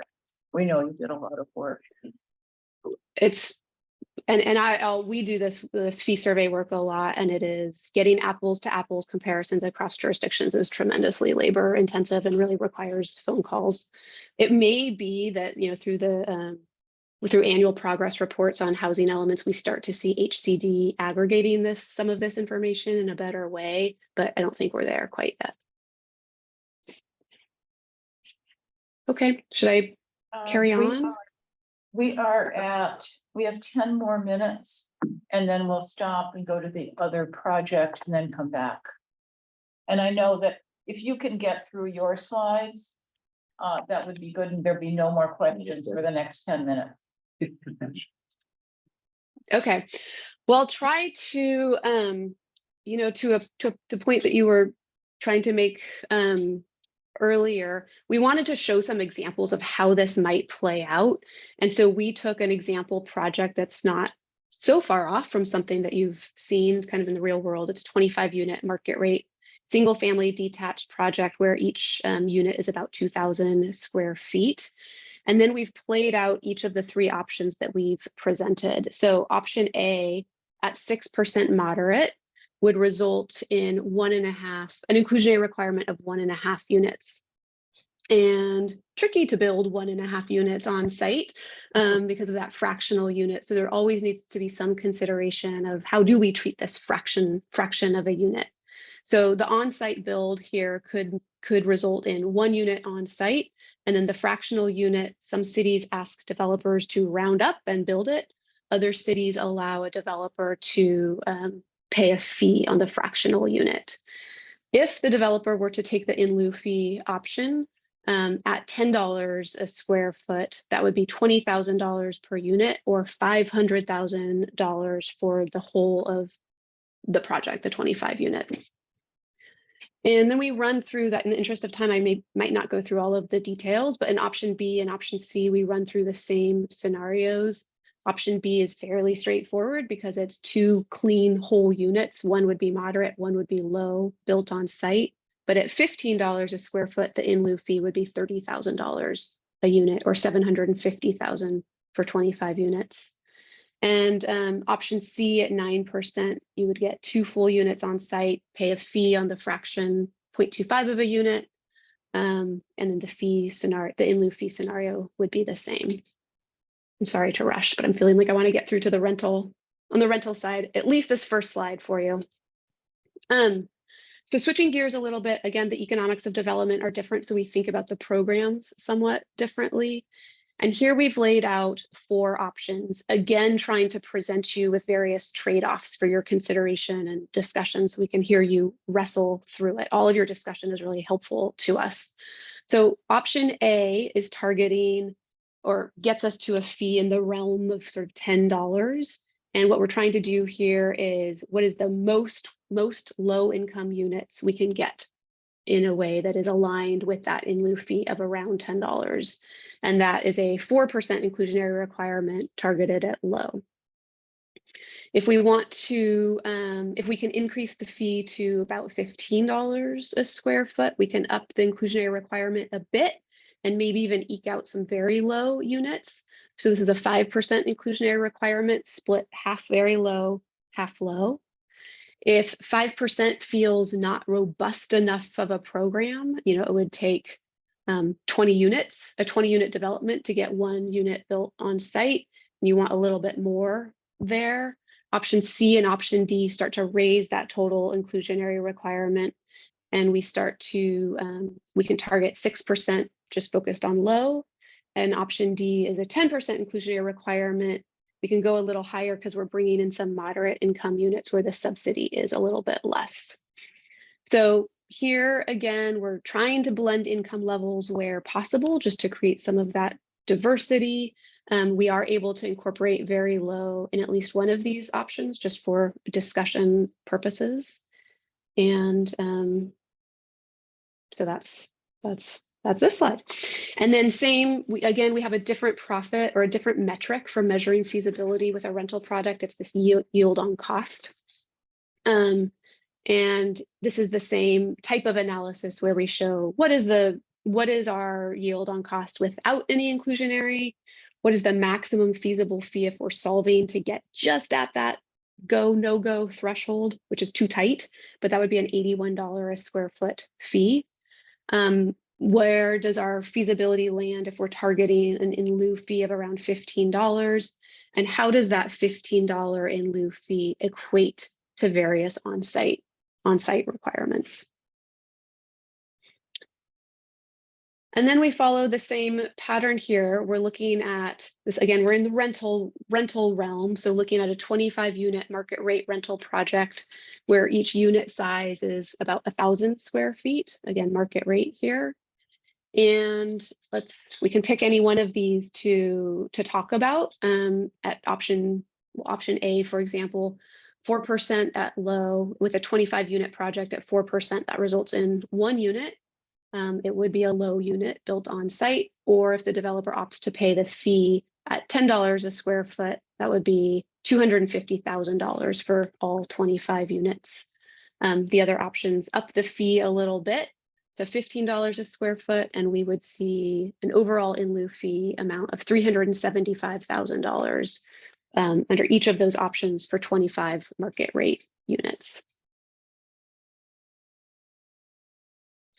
So we might not have time right here at the moment, but as we start to think about this in the discussion period a little bit later, we're curious, in the context of RHNA, and you've brought up a lot of these points already. Do you think either of the tools discussed tonight could help the city achieve more affordable housing?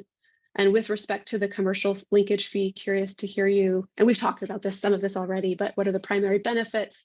What are the trade-offs that concern you? What additional information would help the city council make a decision? And we have good notes already on the commercial linkage fee. And same questions then on the inclusionary housing side of things. And we've heard some of your thinking already, but we'll look forward to more of your thoughts. And that's it for me. We have a few minutes for Can I just discussion. ask something real quick? Yes, 545 very low units is the RHNA number Yeah. that we're hoping for, but none of this really has been able to address the very low, very Right. little, right?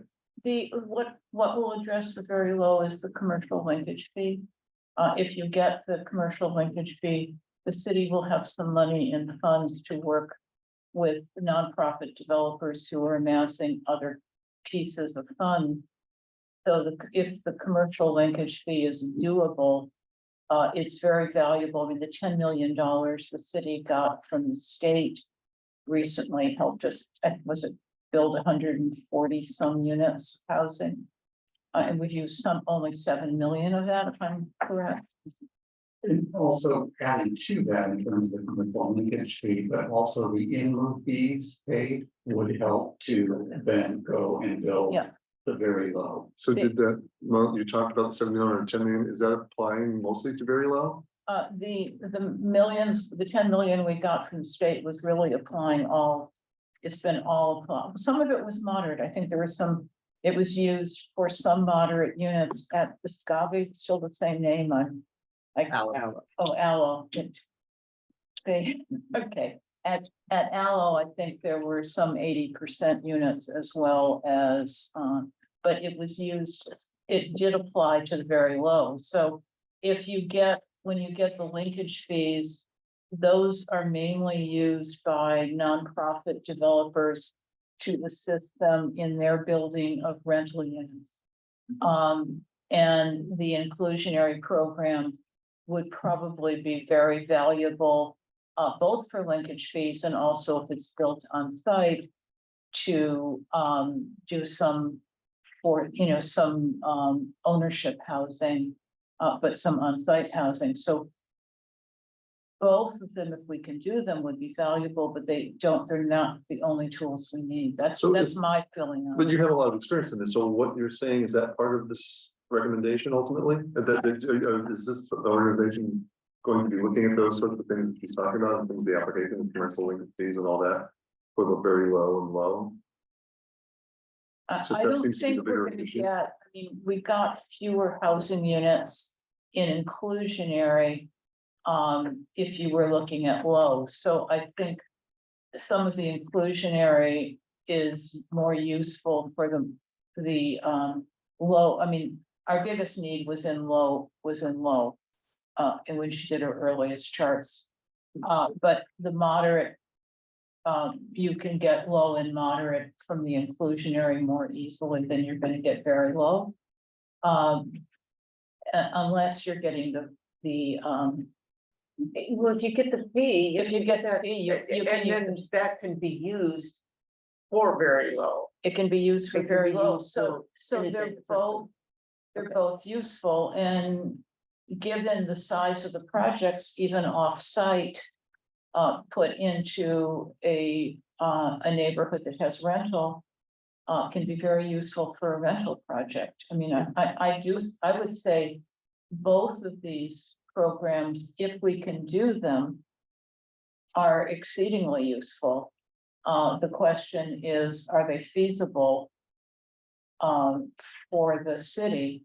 And that's luckily not ours to answer. Can the ordinance be written in such a way that the fees are used for very specific things and not diverted for other uses to fill a budget hole or something?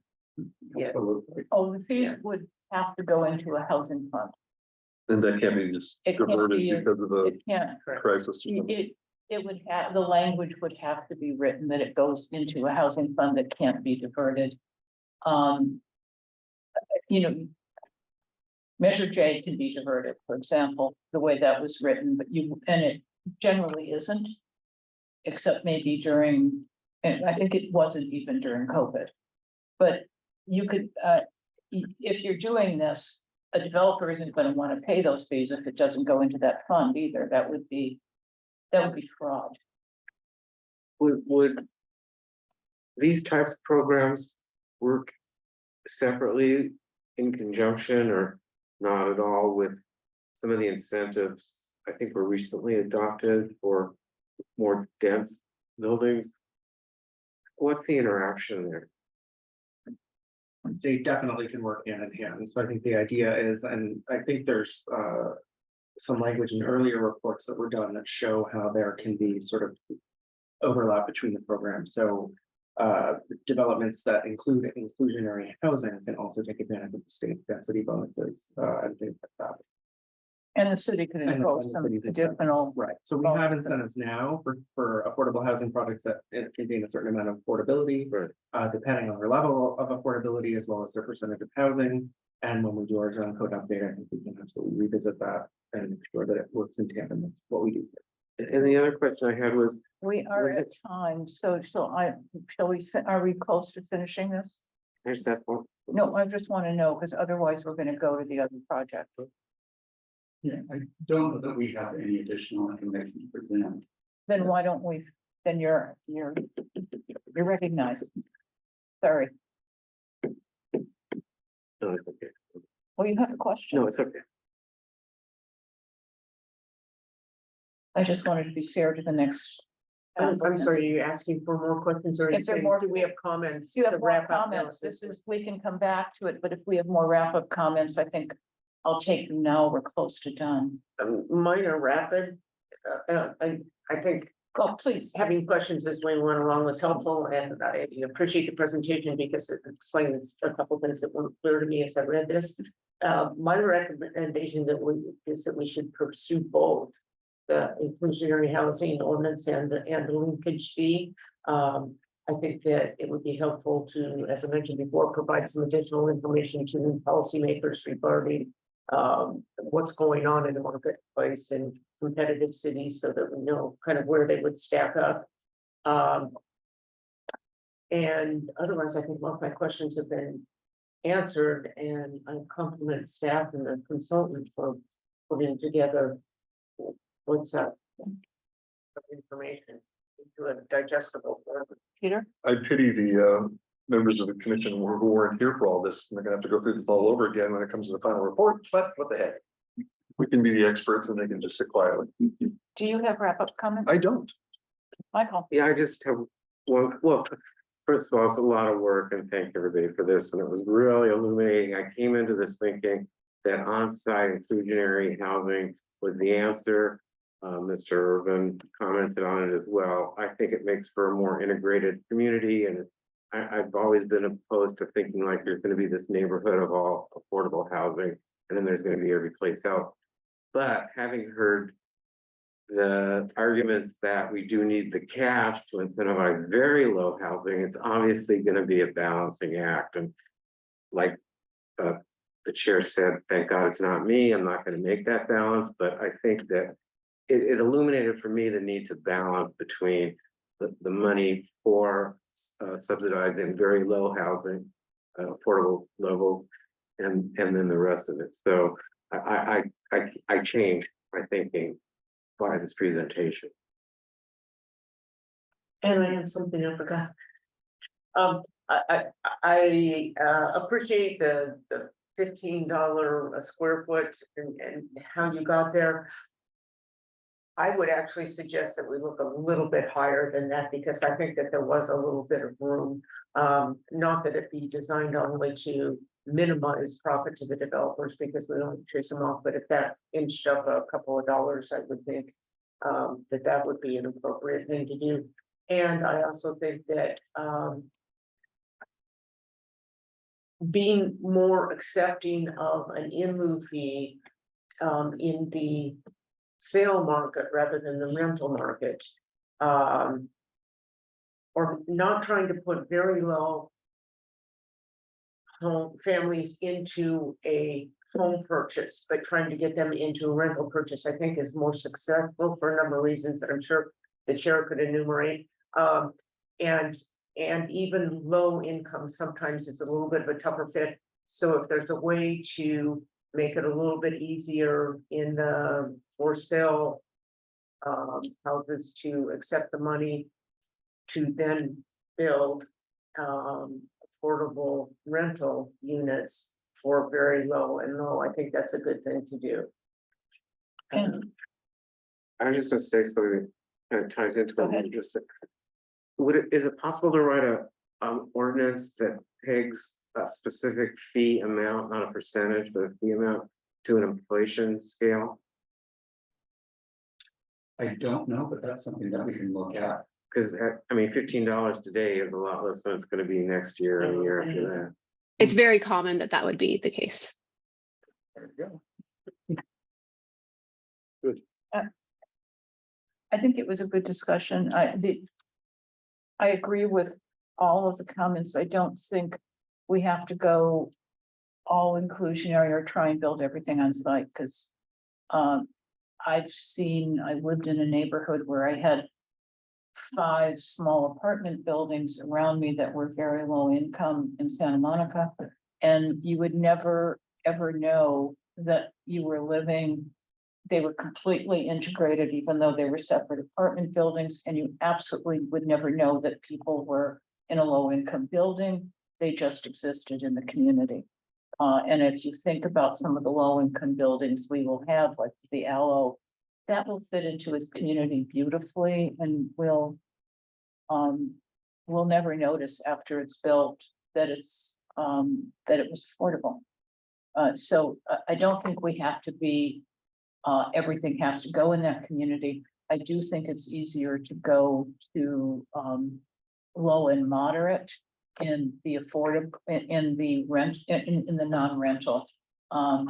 Because people are gonna be able potentially in time to fix their roofs and take care of things that break down, and we've got to worry about that. The other thing is just if we do the inclusionary, think along about what the program will look like. I don't think for programs, I don't think it's a problem that say after 10 years, the affordability limits go off if what we're trying to do is help families in our community build generational wealth. And so we've got a lot of the old models passed on the affordability limits to the next buyer. And it meant that the person who bought in it made absolutely no money from buying a house and got no value. You know, they got something place to live, but they didn't generate generational wealth. So I think that's something that has to be thought of. Is that a value that we want to promote if we're doing inclusionary and single family homes? And again, I'm not going to have the luxury of making that decision, but at least council can take a look at that as to how it's set up. And then the only other thing is what I've said all along, is that this isn't enough. These are great tools, but we're going to have to do more because of the numbers, the land that's left, and that it's limited. And the RENA numbers we want to fill are very low and moderate. And maybe even exceedingly low. Do the RENA numbers include tribal lands? Which is the whole city tribal or not? Tribe is building some single family homes. They've done 2 developments right in the last couple of years. Think of one, I thought there was a second. Mario, there's also GHA home, those traditions too. There's, okay. So there's 2.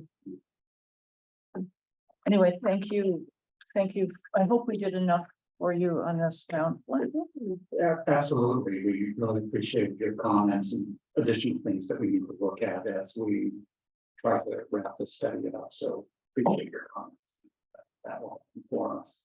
Thank you so much. Are those the people that just spoke? Yes. Yeah. Thank you.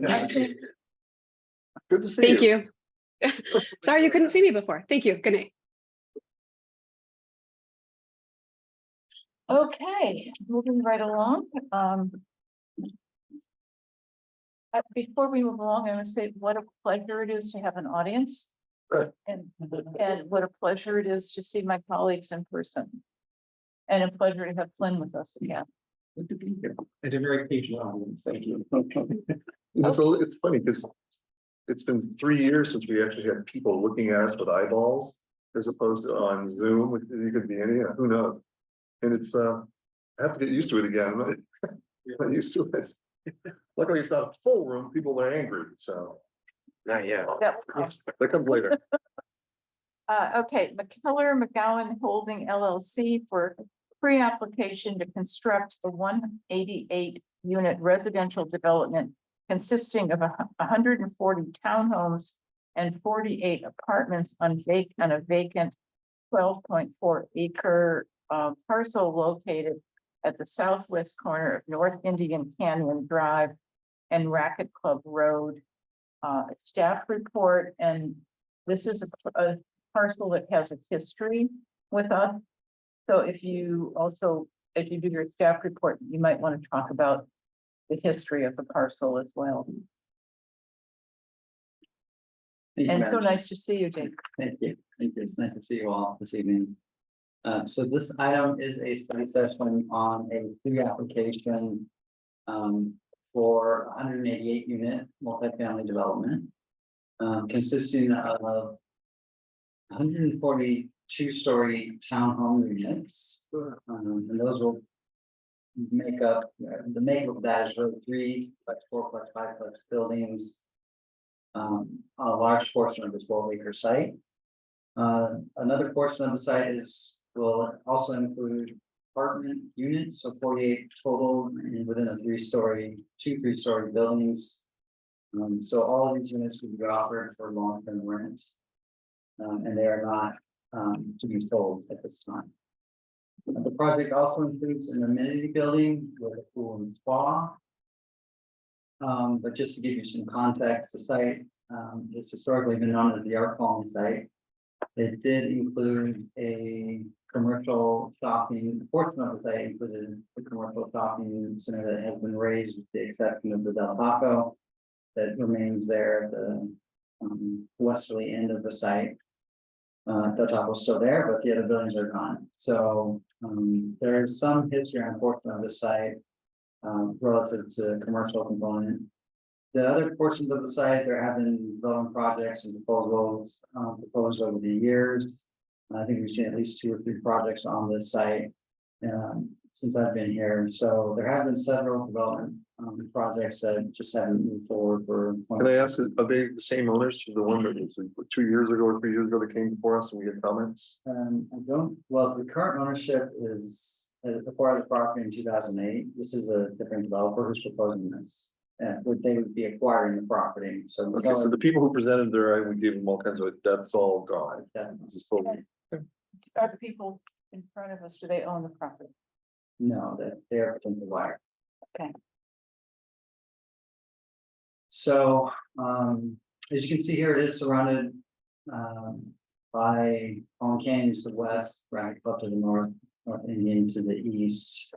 There's a cul-de-sac on the east side, which Hill Drive, and then West via Olivera to the south. Actually, this doesn't correctly depict the property. I included additional properties on the south here. These 2 parcels are not part of the project site, so please forgive me for that error. What? So if you look at the site plan, so if you look at this is the actual site plan of the proposed project. You can see the townhome units in the kind of spanning the majority of the site from east to west in that lighter yellow color or tan color. And then the amenity center is at the center of the project site. And then the kind of the salmon pink color on the south side of the site is where the proposed three-story apartment buildings are located. David, what's the zoning of the land on Via Olivera that's not part of the site? It's R2. I think it's R2. And is the whole site R2? So it's actually split there where the Ray Shopping Center is, it's PD, it's Planned Development District. And And to I was talking about the land that's not part of the site. the south, Yes, on Via Olivera, no, here, no, this way. the empty land. Oh, east, it's R2. It's R2, okay. So, the surrounding development generally is one story, the exception being the buildings in front of Fontaine, those are two-story buildings. There is two-story to the north with the newer 40-year Running Club project. As well as some single-story condos east of that. And are all the projects that fronted, do they front it, do they have are they oriented toward the street on Racket Club and? I guess it's mainly Racket Club. Are So those oriented toward the street? those are side views of those buildings. So the primary vehicular access you'll see is kind of near the center next to the amenity building. But yeah, that would be really the side profiles of the buildings. Fronting Racket Club. So on the right side of the screen, you can see kind of the makeup of the three-plex, four-plex, five-plex townhomes on the top.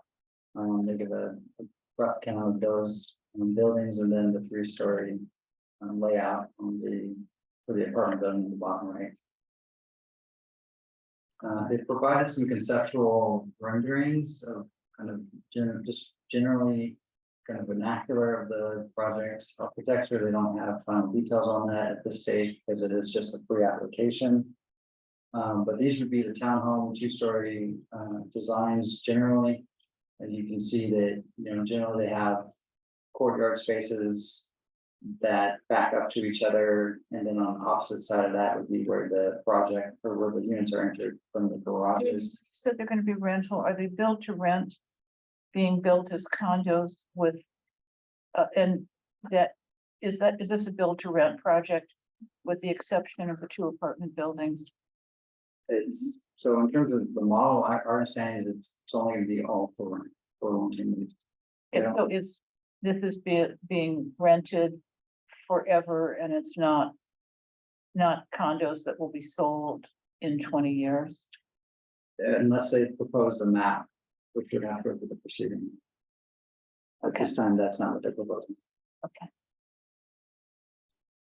They've also given conceptual renderings of the proposed three-story apartment buildings. Those are what you see here on the screen. So in terms of our general plan, land use element, the land use plan identifies where the Ray Shopping Center was on the westerly side of the project site is mixed use. The rest of the site, as you see here in the blue, is the MDR. That's a medium density residential. So both of those designations allow for residential development at 15 dwelling units per acre. The MDR designation has a range of 6.1 to 15. The mixed use just has a maximum of 15. However, the mixed use designation does allow up to 30 dwelling units per acre under a planned development district application. So that additional density could be achieved on that westerly portion of the site with the approval of the planned development district application. And as I mentioned, the MDR medium density residential designation allows 6 to 15 dwelling units per acre. So over the 12-acre site, if they were to conform to the 15 dwelling unit per acre maximum, they would be permitted 186 units. As I said, they're proposing 188 units. And so some of the numbers that they're in terms of the overall site, the gross acreage, they're still kind of finalizing those details. So there may be some additional room for additional units. So under the existing zoning, how many units are they allowed? The zoning? Yeah.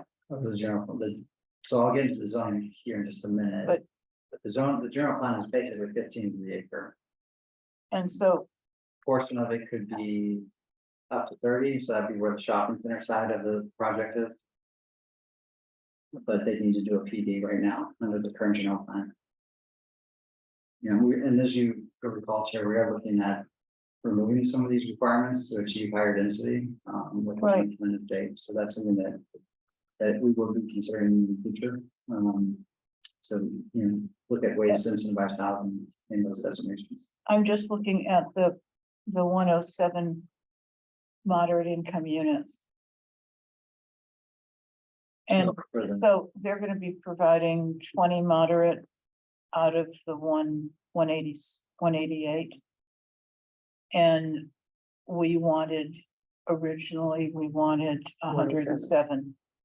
Yeah, And so that's the conundrum in this project. Am I right? 7, where does that number come from? correct. The 107 comes out of the housing element. Correct. So our draft housing element for the sixth cycle, housing element, it's the 2021 to 2029 cycle. So our draft housing element, although it's not adopted, we hope this, after our third review with the state, will be cleared for a compliant housing element that will adopt, but part of the draft housing element, we do identify this, you know, portion of this project site as a site that would be basically suitable for providing 107 moderate income units. And when I say, when we looked at that formula, it's based on the MDR designation. Because the sites that we looked at were sites that were designated for residential, so we didn't include the mixed use portion of the site when we looked at that number. Go ahead. So this will be the discussion point, right? Because right now, there's nothing that requires any affordable housing units on a site. Correct. So Under the current housing element, under the current zoning. Under the current law of the Under city. current laws, we can't impose a requirement to mandate that they build. but it wasn't identified in the current housing element as one of the vacant sites available for development. And It is. the numbers weren't assigned to it. We did assign numbers to it. I'm not the talking about point- the 21 to 29, I'm talking about the one that's currently in effect. And how many numbers were assigned there, how many units and what level of affordability. Well, the current housing element. Currently, we don't have. We've already passed the previous cycle housing element, so we're basically under the, We're under the new New one, numbers. even though it hasn't been adopted. Okay, thank you. Well, yeah, but I'm saying that. The discussion's gotta be, well, is it something or is it nothing? Because right now, there's no requirement to provide any inclusionary housing. But by the time it comes forward, we may have that. Yeah, but that's just conjecture. yeah, and. It's important to note that cities aren't required to mandate or, you know, are required to build the housing in our housing elements. We are just required to show that we have adequate land and sites available to potentially accommodate those units. And what's the income level of the 20 moderate? Is it 120 or is it 80? Because it can vary. So generally it'd be up to the max of 120% of the area median family and the AM. And I guess that's a question for the applicant in terms of how they've thought about that. So so as we kind of alluded to, the draft housing element, we identified projects that or sites throughout the city that can accommodate housing for our lower and moderate and above moderate, well, mostly lower and moderate income sites. This project site, a portion of it we do identify that it could accommodate 107 moderate income units. That would be sites number 13 and 14 in our draft housing element. So there's a table that identifies and lays out all the parcels that we say can achieve these numbers. Moderate income would include, as I mentioned, up to 120% of the median family income. And so that number basically, when you looked at, when I went back to the 2022 numbers, because that's the most current for Riverside County, for a three-person household, and you're looking at a maximum rent of roughly $2,360. So about $2,360 is the maximum that still qualify for moderate income. And so as part of this project, the applicant is proposing 20 units restricted for moderate incomes, moderate income households. David, without a program in place from the city, how would that be administered? The city doesn't have any way of enforcing that, does it? Unless this new inclusionary housing element passes. So, I mean, we would administer it through our economic development office, who can, we did recently hire an affordable housing administrator. So we do have someone now who is working solely on affordable housing projects. And we have other deed restrictions. Yeah, and we currently work, our economic development office does work with existing developments that have deep restrictions on them, and, ensuring that we can, that those are still in place, and that, for anyone existing restricted projects, that we can continue those further out in the future if they're getting close to kind of the end of their life for that 55-year period or whatever was established in. So we do work on some of that currently. Okay.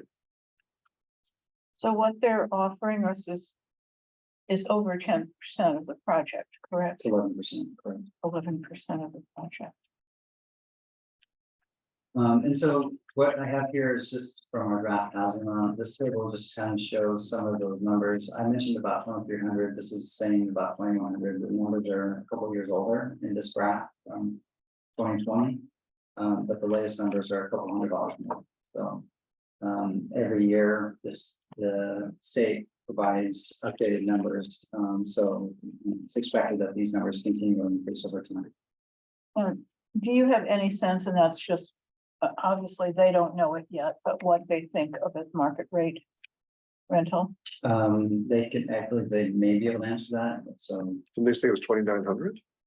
No, For this market is what the market was there For this project. for this project and are the 20 units the apartment units, they or are. are the 20? No, it says in there, it's the apartment. It's the apartments, and do we know what the configuration of the units that they're offering is? So in the apartment buildings, they indicate 1 and 2 bedroom units. And the 20 would be a mix of those units, is what I've been told. Alright, so going to the zoning of the project, as I mentioned, the westerly portion of the site is Planned Development District 113A, and that was basically established when the commercial center was built several decades ago. But ultimately now there really is only a portion of that development that remains, and that's the drive-through restaurant Del Taco. The buildings that are there are no longer there, but in any case, the PE still stands at this time. The blue area is the R2 zoning of the project site. So it is this kind of split zoning. And it's basically what I just mentioned. In terms of the development standards for the project, we evaluated both the C1 standard, which is basically a small portion of the westerly end of the project site, as well as the R2 standards. And so when we looked at how the project conforms to those 2 zones, the R2 standards are where the project doesn't meet certain standards. The minimum distance between buildings requirement is currently a 30-foot requirement in the R2 zone. They are proposing a 24-foot separation between these 2-story townhomes. Max lot coverage for projects that are more than 1 story, so 2-story project or 3-story project there's a requirement in our R2 zone that maximum lot coverage should be no more than 30%. When it's more than 1 story, and they're proposing a 34% maximum lot coverage. Minimum open space in the R2 is 50% usable landscape open space. They're proposing 41%. And then the max building height for R2 zoning is 24 feet. For the apartment the two apartment buildings there are proposing 35-foot height. The administrative minor modification section of our zoning code, which is a section that allows for minor deviations to development standards. Does allow for certain adjustments, including the distance between buildings and maximum lot coverage by 20%. So they would be able to apply for the AMM request to address those two issues that I raised. The other issue relative to the height, they may potentially allow for an additional story if they are providing moderate income units. A minimum of 10% would be required to exercise one of those incentives in our density bonus ordinance. But there is a qualifier that those units be offered for sale. So I don't believe that would be in line with what they're proposing.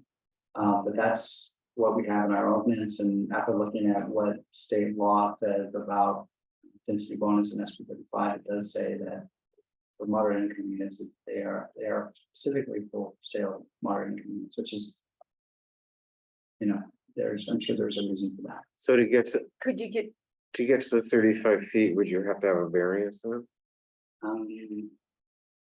It might kick in the city's high-rise ordinance, which then involves a whole set of different other criteria and standards in terms of more usable open space on site.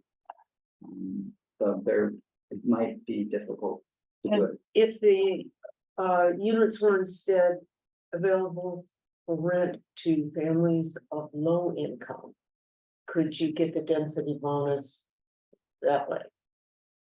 There may be a way to do it through that.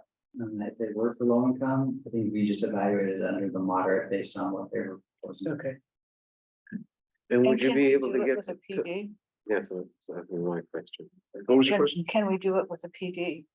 The additional height. Yeah.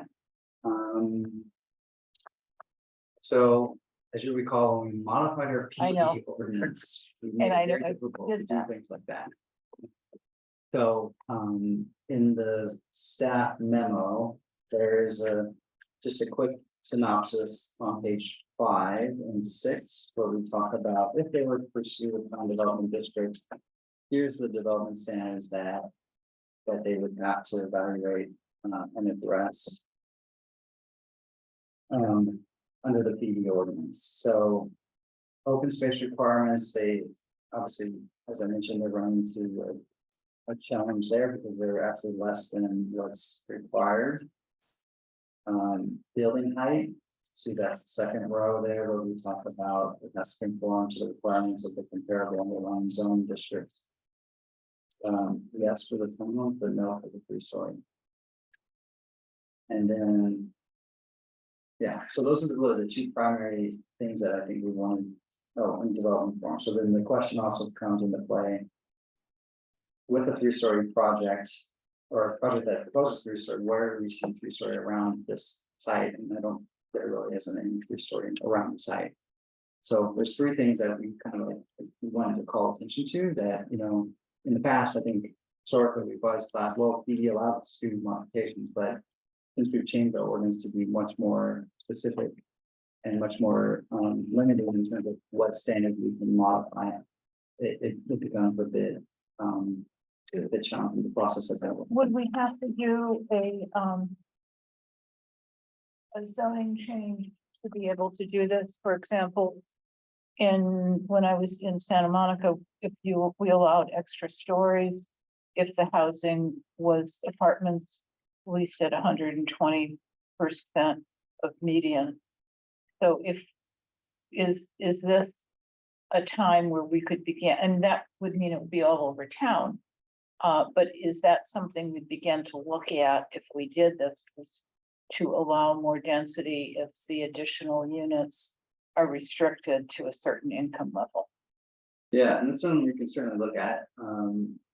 That's kind of something that the director and I have discussed. It's what ways can we get there? We can look at modifying our density bonus ordinance to be more lenient than the state in terms of not requiring that they be for sale, but actually just be moderate income unit that still could exercise an incentive for that additional story. And so that is possible. So here's Mike, can I? Hold on one second. Oh, go ahead. We also have the applicant here.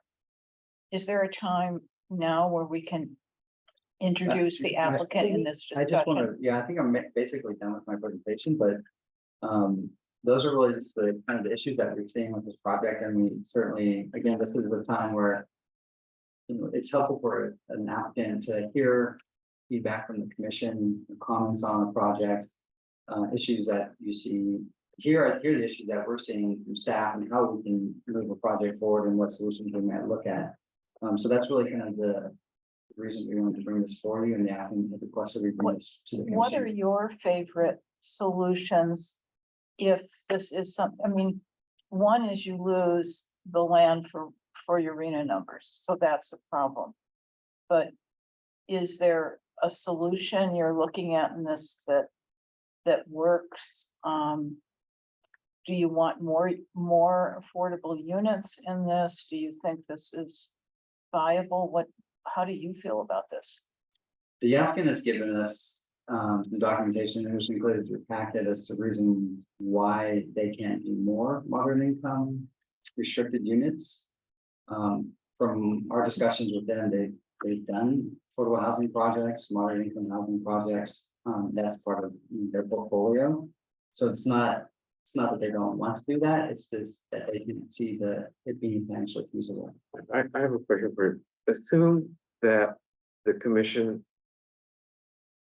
after this study session, opinion is we want to see if there's a way forward with the site plan as presented to us.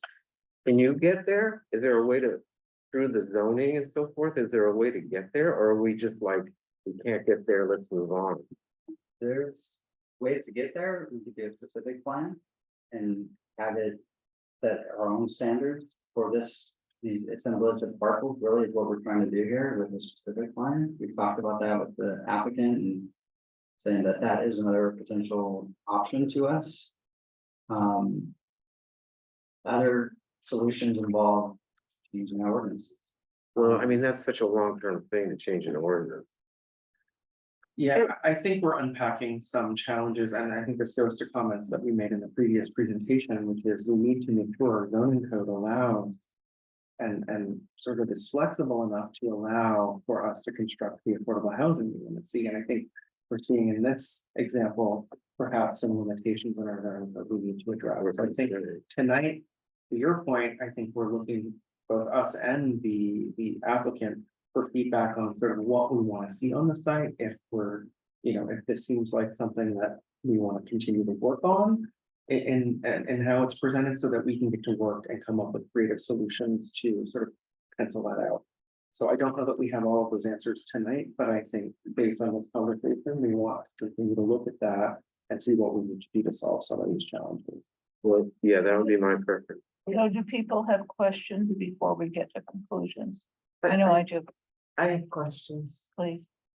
And these might be for the applicant rather than for you. And maybe we Maybe could they ask can- them at yeah. this point to join us. Come on down. This is an informal discussion, so we want you here. We were hoping to say that. Are you sure? Yeah. And we have a presentation for you if you'd like, but I think we'll be far enough down the road in your presentation from David that a discussion might be more fruitful than doing a formal presentation for you. That is your call. If you want to do the presentation, we'd be delighted to listen to it, but we'd also like to just discuss this with you. I think it would be more fruitful if we have a discussion. I think David's done a great job of explaining what we're proposing and what we're asking. My name's Nicole Christ. I'm with Terra Nova Planning. This is Morgan McGowan, Tim McGowan from the ownership team. We also have several people who are on Zoom, including our design team. That's Colin and Dan from Robert Heidi Associates.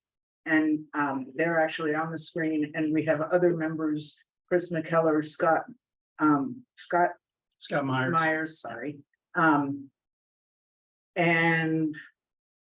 Yeah, look, I think that's it. Yeah, I think that's it. If you don't mind, thank you, David. Thank you very much. Chris. Madam Chairman, Commissioners. McCollum McGowan, we're a development company. We do affordable housing, we do apartments, we do land development, we do a pretty good spectrum of residential. And we're very excited to be back in the city of Palm Springs. My former company, we did 2 projects here in the city, so. Which ones? Montserrat, Oh, on Is the it- way south end? South End on both. Yeah. And the Luminaire. You know that project? Arab. That's okay. Oh, okay, right. So anyway, we had a great relationship with the city and love building it, and so we're happy to be back in the desert. My previous company, we did a dozen or so projects out here from Palm Springs all the way to La Quinta, and we love being out here. So we're excited. We're doing another project in process, another one in Rancho Mirage, along with an affordable site there as well. So anyway, I do listening to your discussion today. It's a tough problem to figure out. So it's a frustration, and it's universal. So it's a tough issue. So the project that we're looking at doing, and David explained, it's not a subdivision. It's really a rental project designed to be a rental project. It's not a for sale project. And the market, when we first came out, again, looking at the desert, looking at this site, we were looking at doing for sale project. And as we got further and further into our studies about the market, what's happening, we saw that there was a big gap for rental units, because in our studies, we did the average rental project in the cities. It was built in 1979, if you do the averages. So there hasn't been. We haven't built much in 40 years. Yeah, so we looked at that and said, hey, and we like to build a rent space because it's not an apartment, because it's a home, just like you buy a home, but it's for rent. And so the market that we're looking at, we think is here and very present here, is people that either one would like to buy a home, just they're not ready yet financially. So, but they want to live in a home, they want to have a 2-car garage, they want to have, a place for their pets, they want to have a nice facility, but they're just not in a position to buy. And obviously in the last 9 months, that's just been exacerbated. Because then, they could buy a home for X, interest rates for 3%, now they're 6 or 6.5. So they're like, oh, they're a little further behind. So there's that portion of the market. There's also people that just, retirement people that say, I want to buy, but I want to have a home. I don't want to live in, whatnot. And for those are the kind of people that we're looking at as well. And so anyway, and we feel there's a really strong market for it. So we're building housing, we're building a real house that people can have, and have a dog and have a pet. And we love the location because it's in an area that the whole area north is changing. I first came out here 25 years ago, and it was really rough, and it's just continuing to revitalize, and we think this site is going to be a good addition to that revitalization. That's kind of in the entry here, so we're excited about the opportunity. But I'm going to pass it over to Nicole, and then we can talk the rest about it later. But anyway, we're excited about being here and being back in the city of Palm Springs. So I'd like to address some of the things that you've mentioned as you've been discussing it and asking questions of David, rather than doing our presentation, if that's all right with you. So we have 3 standards that we currently are unable to meet in the R2 zone. The distance between buildings, the percentage of open space, and Height. no, there's another lot coverage thing. And height. Now, height, we have considered from the beginning, because of density bonus law, although we're not asking for a density bonus, because we are offering a moderate income product and moderate income units. that we would ask for the concession without asking for the density bonus, which is allowable under state law. And I know the city has to do its own research regarding the moderate for purchase only. But I'm working in other cities where they are taking a less strict view, and generally with state law, you can be less restrictive, but not more restrictive when they give you enabling legislation. And in La Quinta, they're looking at density bonus concessions for a moderate income rental project. So that is, I know that that is possible. You'd obviously need to work with the city attorney to see how to get the density bonus ordinance there. The apartment buildings that we're proposing would be 1 and 2 bedroom units. They would be basically half and half market and moderate income, so half restricted and half not. The townhomes are all proposed to be market units, and the community is entirely integrated. I heard in your previous discussions about separation.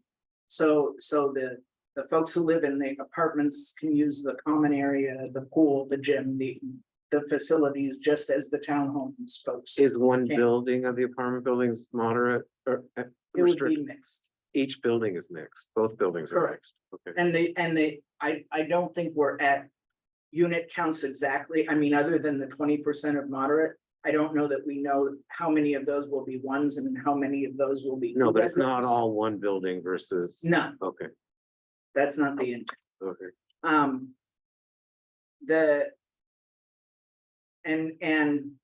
Some of the zoning issues do get complicated.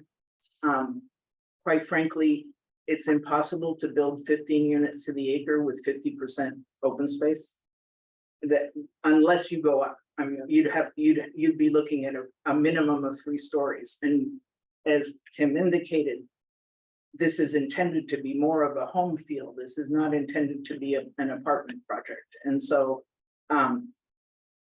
the concessions that we're asking for, or the variations from the zoning code, would probably be most easily solved with a specific plan, which under state law gives the city broad ability to modify the zoning standards for a specific site and a specific project. It's not a document that Palm Springs has a lot of. In Lori's previous life, she knew more specific plans.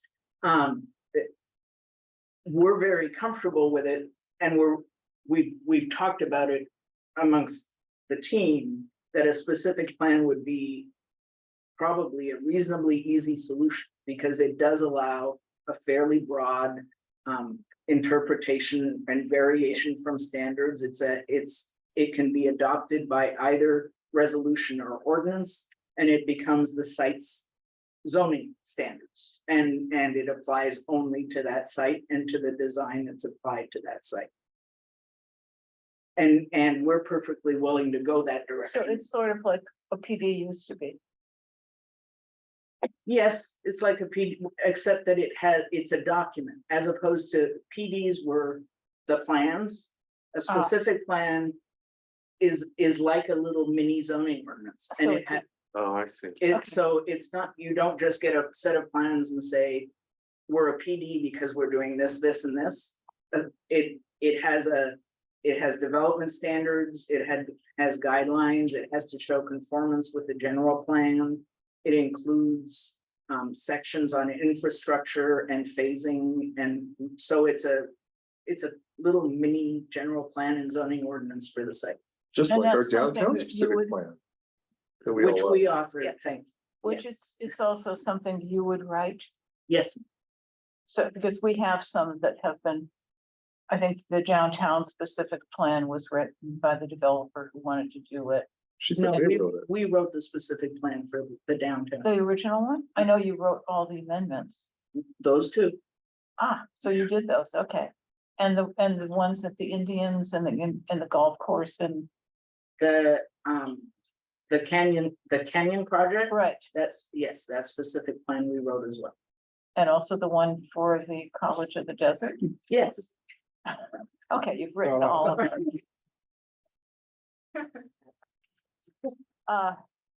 That's interesting. So that's not a longer process for staff? Sure.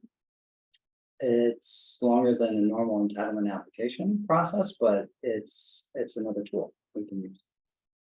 Well, again, I like the intent of this project. There's some specifics I think could be massaged a little bit. But I'm not an expert in, I know I'm a planning commissioner, but I mean, these specifics about a specific plan, a plan development district, C2, underlying zoning, what roadblocks you face.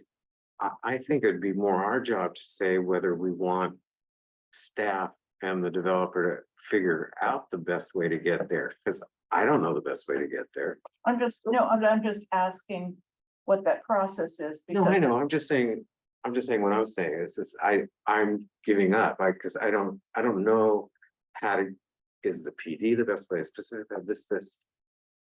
If, I think it should be our job to say whether we're okay with the percentage of moderate income housing, or the general site plan, or access, or adjacencies to other zone around the site. That's the kind of stuff I think we should be focused on, not how you get to it, because how you get to it's above my pay grade. Well, and that's what we're You looking, don't pay that's, grade. Right. that's what we're looking, I mean, we're looking for the commission's feeling about the project. The basic standards that was part of the presentation, if we can have at least the site plan up. We have made a lot of effort to meet the standards where we can. We put the setbacks around the site to standard. So that, for example, adjacent to the single story to the south, we've pushed that setback to the 35 feet that it would need to be. And I would like to correct one thing. Our first submittal on height was 35 feet. We would like 38 feet for the apartments. It gives us a little bit of wiggle room for parapets to properly hide that air conditioning. I have a question about the site plan. The parking shown around the two apartment buildings, are those the number of required spaces? It just seems like a lot to me, but maybe I'm wrong. It is the number, we make the parking standards as currently allowed in the code for the entire project. No, I'm just talking about, do Yeah. those two lots Yes. conform to the exact minimums to those two buildings? Colin, I think you may be able to answer that. I think the answer is yes, but for guest parking, it is spread across the site. Is that No, I'm not correct? talking about the guest parking. No, but you have a standard that is for units Yeah, and no, for I guest know park. that. And the unit count, for the units, it is located around the apartments. Some of the guest parking is spread throughout the site. No. Yeah, but my question is, those specific lots, are those the minimum requirements for those two buildings? Yes. Okay, Do we need that much parking? yeah, it's unfortunate. Huh? I mean, if they were doing a specific plan, do we actually need that much parking? If we were doing a specific plan, we could modify the parking standards some. Cause that's gonna be the playground. That's where the kids are gonna play. I think. I think the kids would play in the clubhouse or the amenity that they would share with the rest of the project. That's where they're gonna play kickball or throw a ball around or that kind of stuff. I think it could be in both locations. I just want to point one thing out. You probably already know this. I believe this is the Richard Deutscher designed Grace Miller House, the historic landmark. By the way, Last one, sorry. So do you think that the development impacts that? I don't know. I mean, those that would have to be evaluated. That's like, I guess your job to evaluate it. Yes. But we have put as much setback around the edges so as not to crowd the edges where we could. Were you, And that I hate to includes, ask this, but were you aware that that's what that house is? no, I was not aware that particular site as a historic resource, but we did try to. What we're trying to do is to be aware of the neighbors. Okay, it's just one of the most important buildings in the desert. It's one of the two Neutra design buildings that remain. Keep that in mind. Okay. My organization was founded originally to deal with these kinds of issues, so Yeah. that's why we're gonna Here's pay attention to it. my concern. I understand that there are a lot of different devices that we can use to allow development of a project that we fall in love with. In the words of somebody, Phil Grow, make us fall in love and then we can make it happen. I'm not sure that Phil Grow, the Yes. former director of I love that. yeah, I don't think I'm in love with this and the first and the major thing that I can't get over is the loss of 107 units in an area of town that really needs affordable units. If there's some way that through a specific plan or some other devices, your vision of what you're trying to accomplish can respect what the city is trying to accomplish through its housing element, and through its plans to provide affordability in an area of town that really needs it, then at least we're dating.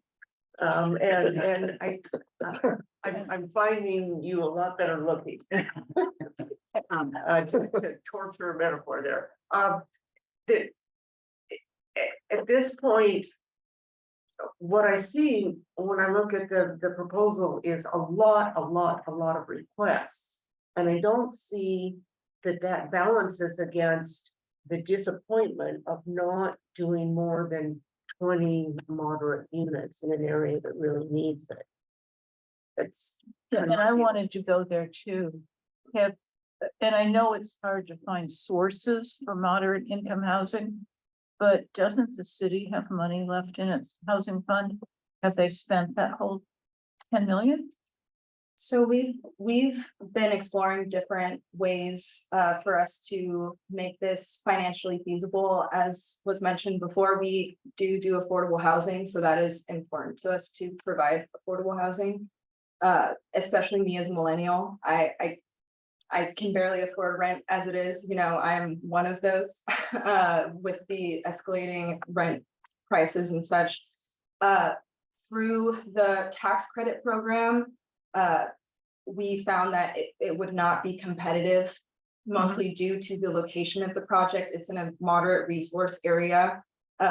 You have to score 120 points to be competitive in the process. We would be scoring 119, and we also do not qualify for the 15 out of the 15 amenity points to be competitive in the tiebreaker. So for projects that hit that 119 that are not in the highest high resource area, you have a tiebreaker that. Is that only 9% credits? Or are you looking at 3 as well? 4%. Or 4% credits? Yes. And what is the tiebreaker that we're missing?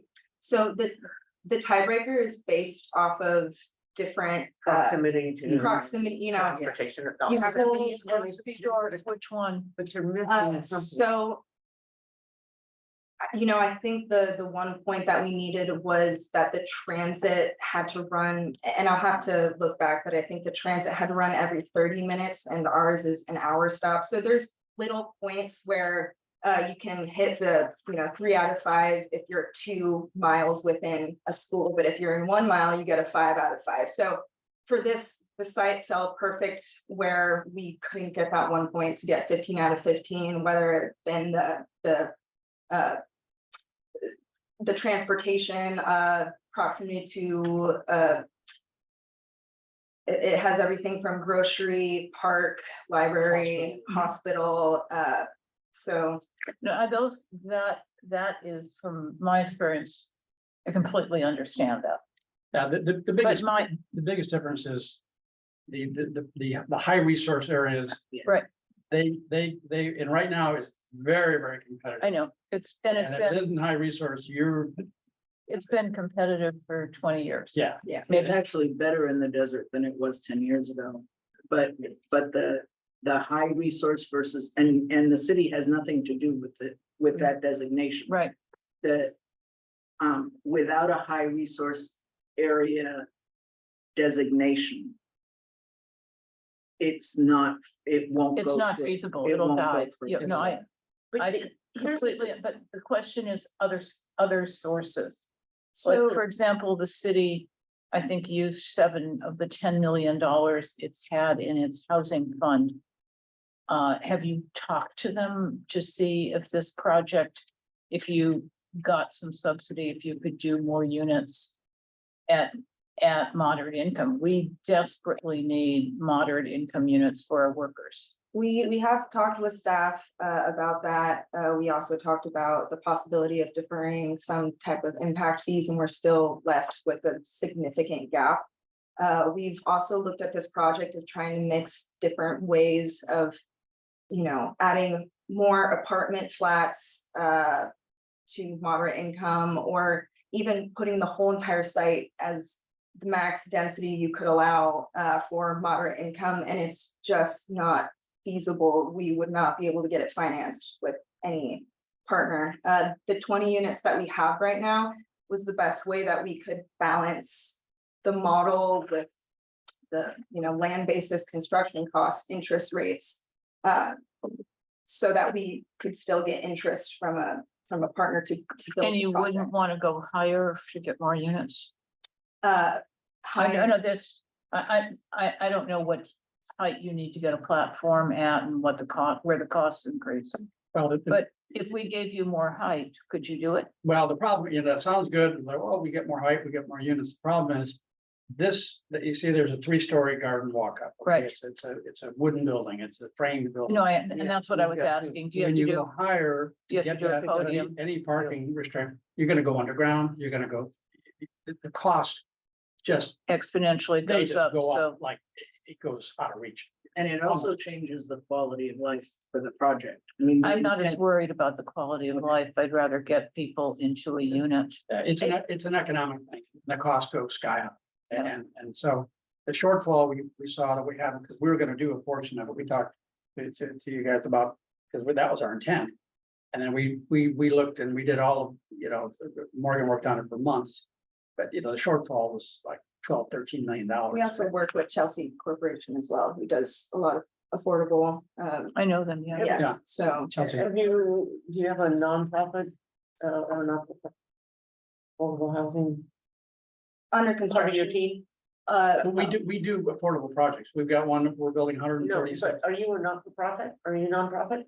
Well, we're not a nonprofit company, but affordable housing is, the tax credit financing is really, I mean, this real solution is you need tax credit financing. You need tax credits Or it and then, doesn't, it just doesn't work. and then you get to rent a nonprofit And too. if the city, and the one thing about Do that with all you. the discussions you talked about, the in lieu fees.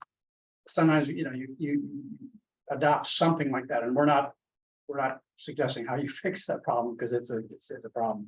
But some of the cities do it, they build up the funds so that if a project like this, even if it doesn't meet the requirements for tax credits, they say, we'll chip in and we'll be that contributor, but the number is a huge number. Yes, sometimes with nonprofits, they have access to other, you get more points for your score towards getting monies from other sources, and that's what I was wondering. Because what you're asking here, understand that we make long-term land use decisions. If you want to do a project now, and if the financing climate is not appropriate, and if it's getting easier in 5 or 8 years from now, we could get the financing and get 100 affordable units. They're in place for the 55 years. And that for the community is a big, big difference over having 20 units. Yeah. It's not necessarily in my opinion, it's not necessarily in the best long-term interest of the city or the community to make sure that you make a profit right now. Yeah, it might That's not what I'm be, looking at. it might not be, but we can only do what we know we can get financed. And the interesting thing about the state sets the properties, the cities don't. The state says, here's where they're at, and they do that. Everything surrounding this site is in a high priority district. We are an island in there that's not. What's a high priority, what? High resource. I'm sorry, high resource area. The way that finance. No, okay, I got that. Yeah. I didn't understand. I the guess that's a low resource.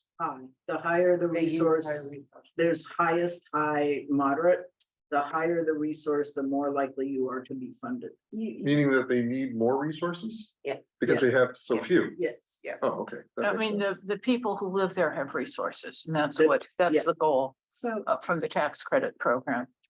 So they will fund things where people, I mean, like it is our problem, the transit comes once an hour as opposed to once every 30 minutes. London, it comes once a minute. And the fact that our bus system isn't that good is hurting you, and it's hurting us. And they won't get financing because of that from tax credit. And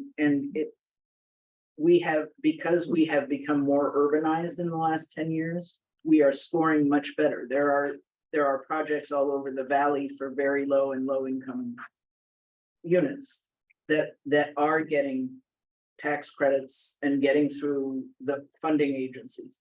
They're all in high resource because the funds basically run out before they fund all of the high resource projects, which score high, and even start looking at moderate resource areas. another thing to also consider is that not only is it just in a moderate resource area, but another way to shorten the gap is if it is in a difficult to develop area, DDA, or a QCT, a qualified census tract, and it is in neither of those. So it's, Yes? Why wouldn't Yeah. you? So for example, you can be in a food desert in North Palm Springs and qualify because you're in a difficult to develop area, but this isn't a food desert. But it's in a different, Who determines the DDA boundaries? California Tax Credit Allocation Committee. And the folks that give out 4% credits, it's the tax exempt bond allocation committee. And they make, Do they review the boundaries and? Yeah, that's what I'm wondering. it is such a competitive process that if they review it, they're making the standards harder and the tiebreakers harder as opposed to making it more liberal. Okay. And so the reviews would do us no good because Hmm, they aren't gonna liberalize the process for us. They're basically in place to make sure that the limited allocation we have goes to the areas of most So need. I understand what you meant by an island. What, you're surrounded by what? What are you saying? That's what she's looking at there. There's a, yeah. That map that you. Oh, so that Okay, see the that? select This is blue that you nice. see, or the Navy and green, this light blue. yeah, that's the Not moderate resource surrounded by area. the, resource. I've got a different question for them. What are you looking at for your, there's a range in the rents for moderate from 80 to 120. Are you figuring in the 120 rents? What are you figuring in at your rents when you did your pro formas? Yeah, our rents that we have in the 20 units that we would set aside for affordable, I think we're at 1,700 or 1,800 to 2,100, something like that. But that's not set, It's that a all little gets, less than that all 120. gets, There what? It's a little bit less than 120. We were basing it off of 120 from the 2020 housing element numbers, so we're 2 years behind, basically. and so we're So you talking- can't get more unit, you might be able to get one more unit if you were using current numbers, but that's probably not. Well, what we're trying to do is knowing that we can't build 100, units, because we just can't, it's not gonna happen. We're trying to figure out how we can get the rest of the project to subsidize at least 20 to help with that, to help with the city's situation, which is, we know it's on the site, we know what we can do, so. I'd like to say something, and I'm gonna take a contrary view. Turn your mic on. Okay, I'm gonna take a contrary view, and maybe this is the wrong analogy, but I'm seeing this as the glass half full. And this is the first time in a lot of years that I've been doing this and AAC, that a developer has come to us and say, I want to do moderate housing, moderate income, with deed restricted housing. It's other than the fully subsidized projects like Aloe and Monarch. There hasn't been any. And actually, it might be a good introduction to other developers to say you can do it. And I'm getting the impression, and I'm usually the most skeptical person about what a developer tells us. Really? Have you noticed? But for some reason, I'm not so skeptical of their analysis of the problem. I don't love the site plan. I could envision a much better site plan than that, but I still think the glass is half full. We're gonna have 20 more units of deed restricted, moderate level income housing, plus a whole bunch of market rate rental housing, which we don't have now. How many decades has it been since we've built any rental housing in the city? And we're gonna get that. I'm not saying it's a win-win, but to me, it's tipping the scale to asking staff to come up with a viable way to get to this, or, you know, maybe we can nibble around the edges about this green space or the setback or this height, but I'd be excited to say I participated in providing 20 moderate income housing units in a landscape that's not providing any outside of the nonprofit world. I have about the same feeling. I think we have a desperate need for rental housing in this city. And if the market doesn't provide it, I mean, we need to figure out a way to provide it. If this is the best we can do, I appreciate your doing this much.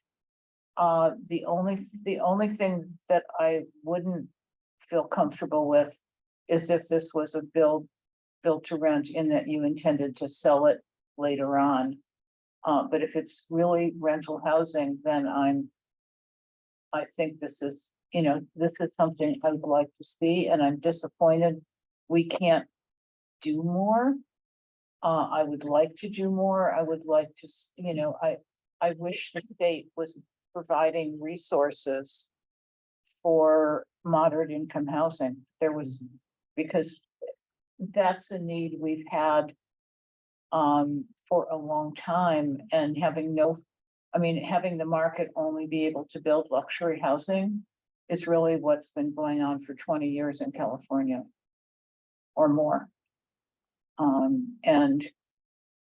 If that's what it takes to build some, we still got to build it. Regarding your point about not selling it, can that be part of the Specific plan? Yeah, the deed or whatever? Is it, you're at this point, you're just relying on their promise? yeah. Well, the big difference is we're not applying for an application for a tentative map. This is a Right. one lot subdivision. So There are no. There will be a map.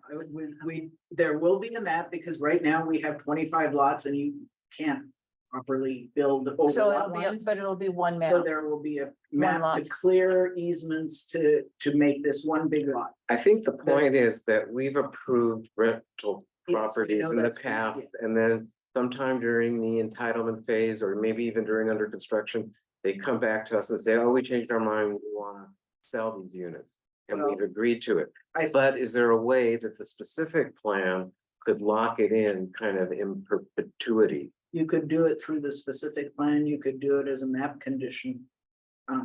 There are multiple ways that you could, That's good to know. and it is not the intent here to condoize this project. No, I understand that, and the people that came before us said the same thing, and then at some point they ran some numbers and decided. It's a different thing, which is corporate owned housing. I'm seeing it where I live, but it's in a different, I live in Encino, but it's in the Cathedral City portion. And what they intend to do is take every advantage that single family homes give, depreciate the homes over 20 years, rent them, and then sell them off. So if this is not what this is, and it's a nice rental project, and we can do that in a map, I can live, you know, I would like more open space in this. That was the hard piece for me. Was how do we get the open space in this nice housing that people are gonna live in? But if we can't do it, and this is what it takes to get some rental housing, that's a trade. Is there a Um, dog park? Well, that's interesting because those, believe it or not, those two statements actually tie together. We'd also like to talk to the city about potentially, since Rochelle is not going to go through. Potentially getting some of the north side of Rochelle for open space, which might be a very good Right place now, they're. for a dog park. It's a key, it's a cul So you mean as an easement? Or I mean, are you- Well, right now it's dedicated right of way. The red line is our property Oh, I line. think that would be wonderful. And so this project is not designed. We're here because we wanted to talk to you about the issues that we face based on this site plan, which we have worked on a fair bit to get to this. But the verticals aren't designed, the style, David showed you some of the pictures. That is to come. And some of the particulars, like the north side of Rochelle, which right now is only there to serve I think it's closed motel. I remember that. Yeah, I do too. There, We've if you driven up look that at, many times. if you look past. at David's map of the parcels, there's this big bulb of a cul-de-sac on there it is.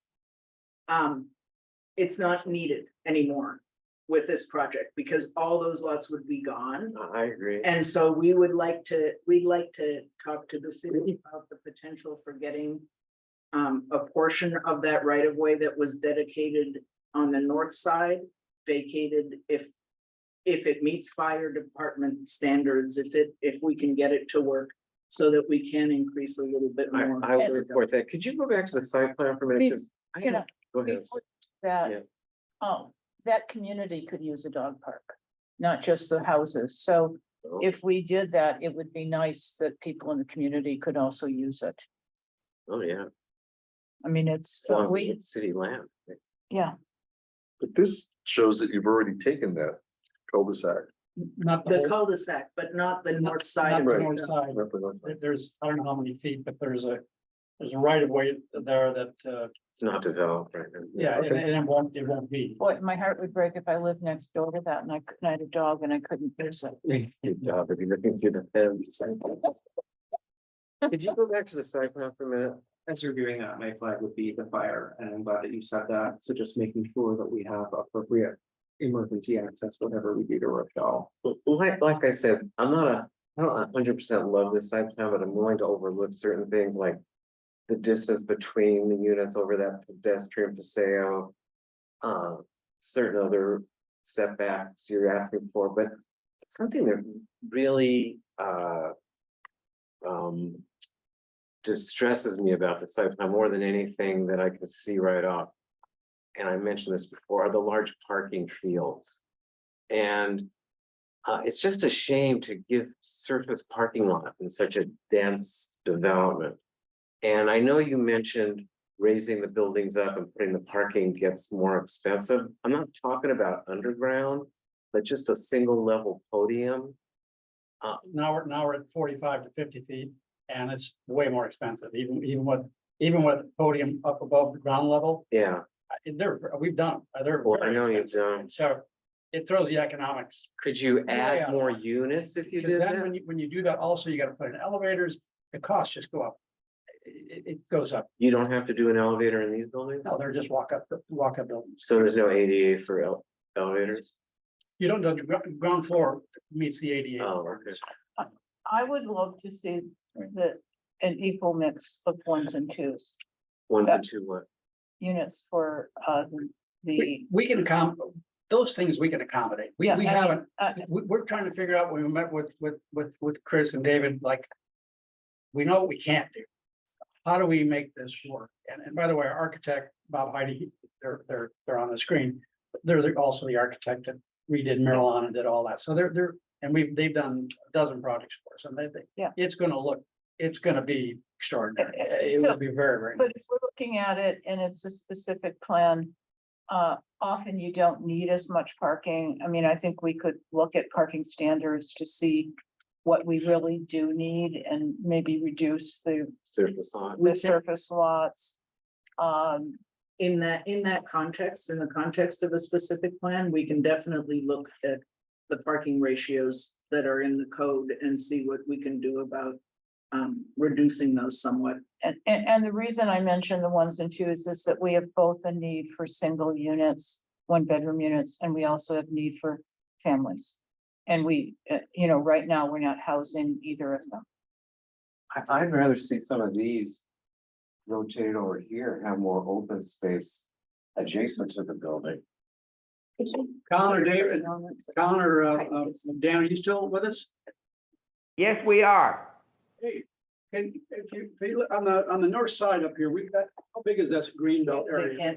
They can't. Oh, I can't see, I cannot, can you tell me Yeah, where you have- exactly are, on the northern side, the green Yes. belt, that goes- how deep is that? Is that 30 feet? How much? is that 30 big? feet, that is 30 feet. And could that be used or a portion that used for a That's dog the run or requirement. something? That's the required. That is a setback. where it turns, we got extra space there, don't we? And I have to say that I was also just by happenstance talking to Rickman Harris before this meeting. And he has concerns about the amount of space on Racket Club because it calls for a median in Racket Club. And so we may not have a lot of wiggle room on the Racket. Here, if I can get rid of it. What I'm curious, a lot of the issues could be solved by less building area. Have you thought about doing a much larger chunk of the apartments, changing your product mix because your townhomes are what, 400 or 600 square feet larger each one than the apartments are. If you went half and half or have a larger number of apartments, you buy back a lot of real estate. Well, We have done this. the real issue is we're gonna provide 2-car garages for those townhomes. So that sets the footprint. That is basically setting that. So by saying we'll build smaller units, it doesn't. No. What I'm saying is build fewer townhomes and more apartments. We have done, different. What does that sensitivities. do to? Oh, we have looked at it 100% apartments at the maximum density. We've looked at it 50-50. It I just started whittling it down until it would work, to be honest, and that's. It doesn't work at 50-50 or 100% apartments? No, and that's because the apartment complexes are actually more expensive to build on a square foot basis than the townhomes because they are the 3-story garden walk-up. They're a little more expensive than the townhomes would be, so the ratio of how much you're gonna be making, the revenue ratio for the townhomes and the costs don't match because with the apartments, you're gonna be having smaller square footages and smaller revenues. So those townhome revenues really drive the feasibility for the apartments. Then what was the motivation for doing any apartments? To get moderate. Trying to units. get the city some relief on the moderate income. Well, what if you just did the 20 moderate income apartments and did everything else townhome? Well, because some of the market rate units are gonna help subsidize those 20 units that we're gonna be losing. If you were to do just 20 apartment units at moderate income, the revenue from the moderate income units would not be substantial enough to cover the cost for the actual apartment. For the building itself. No, If you, but they aren't now either. Well, that's because the revenue from the townhomes are. Well, that's what I'm saying, but I don't know. And 50% run of it a the lot. apartments are market rates, No. so they're a higher rental. No, I know that. Are you saying, why are you doing any market rate apartment? Yeah. So I think the question is, if you would just do 20 moderate rental in an apartment building, what is the impetus for doing any market rate apartments in those buildings? I think is the question. What Versus- is that penciling out? Like a lot more townhouse. I can run the sensitivity again, but from the last time that I ran it, we originally looked at just doing 20, apartment units in one building and then the rest townhomes, but the cost of the building for the multifamily just did not balance out the revenues of the moderate income with the rest of the project. Okay, all right. We run a lot of ways to try to see how can we. You've been modeling this. Obviously, we've got. Numbers dictate everything. Well, we originally wanted to build more affordable projects and put more affordable projects in our portfolio. So the first look that we did with this was talking with Chelsea, really getting into how we can get this project approved, awarded, funded. So Does your company intend on holding this property or are you gonna sell the whole It thing? depends on our capital partner that comes in, capital provider. Some of them, some of them want to do a 7 to 10 year hold, some of them want to hold it for a year and sell. So it's really gonna be dependent on who we bring in to do that. And that analysis, would that affect our review? What, and the capital partner? No, because- the notion that they might sell it in a year. No, because if it's an apartment and it's required to be a one track in whatever we do, it wouldn't change anything. Okay, Everybody we work with has some kind of capital partners, including tax credits that get sold off at year 14. So everybody sells off to somebody else at some point in time. Yeah, you can't bring in a capital partner and restrict them from being able to sell it. Yeah, I mean, okay. and everybody needs a capital partner Yeah. to do these things. I can live with this. I would like to see if we can restrict the parking down a little bit. I think we require too much.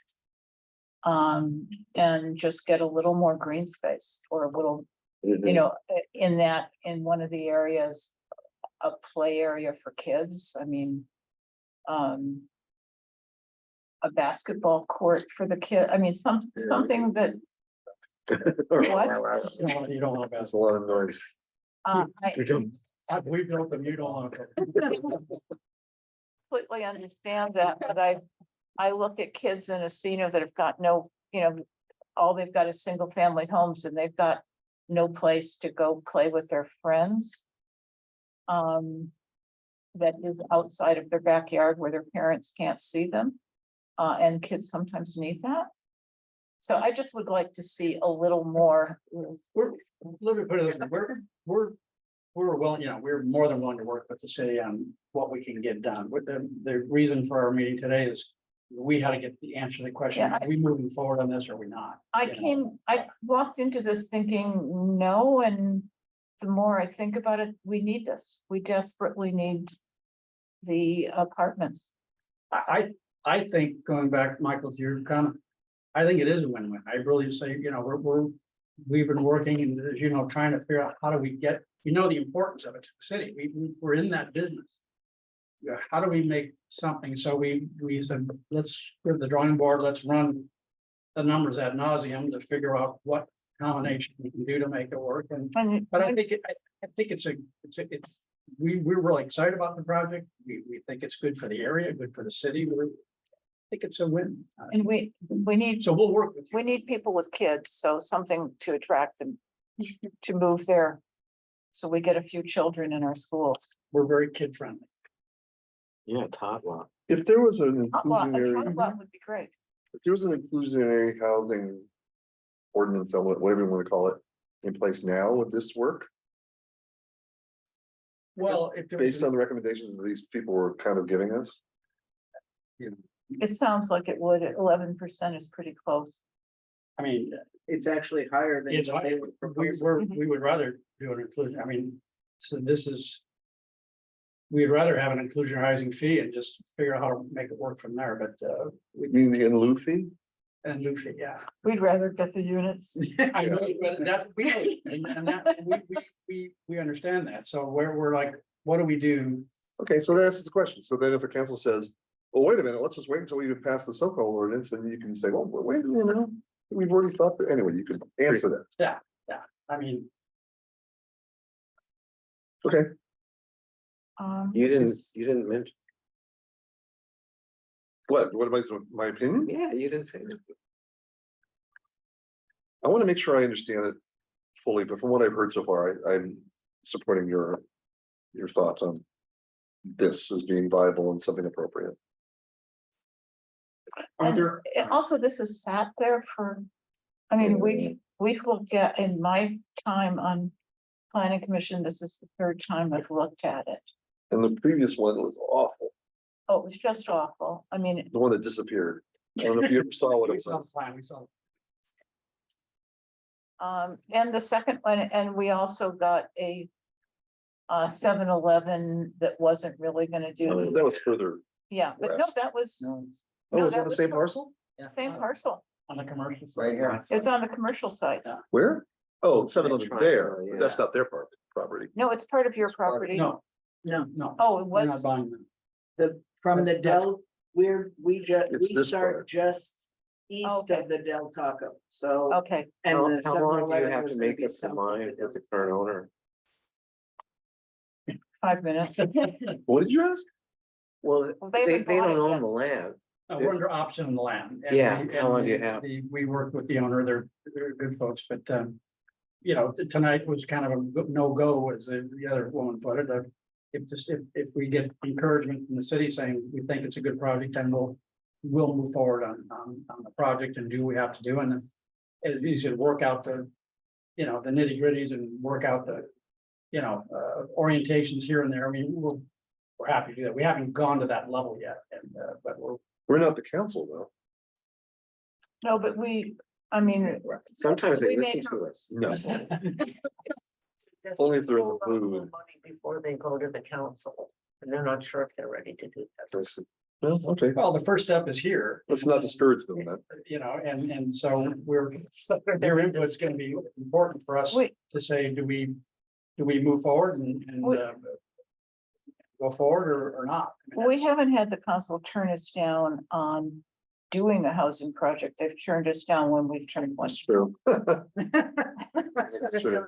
When we turn. When we turned one down, we turned down those 2 houses in the Mesa. Oh, yes, okay. And which I still think we were dead right about. And they overturned it. And it was more procedural that it was the last project that had to go through the old architectural review first, and it went to them 3 times and then to us Well, several times, and they didn't want the people to go through all those steps. I But can think of, I mean, we turned down a car dealer with the Porsche Oh, yeah. people, and they reinstated. So usually if we've been overturned, Yeah. the only time we turned down a market and gas station, and they approved it. So I think most of when we've been overturned, it's when we've said no than when we've said yes.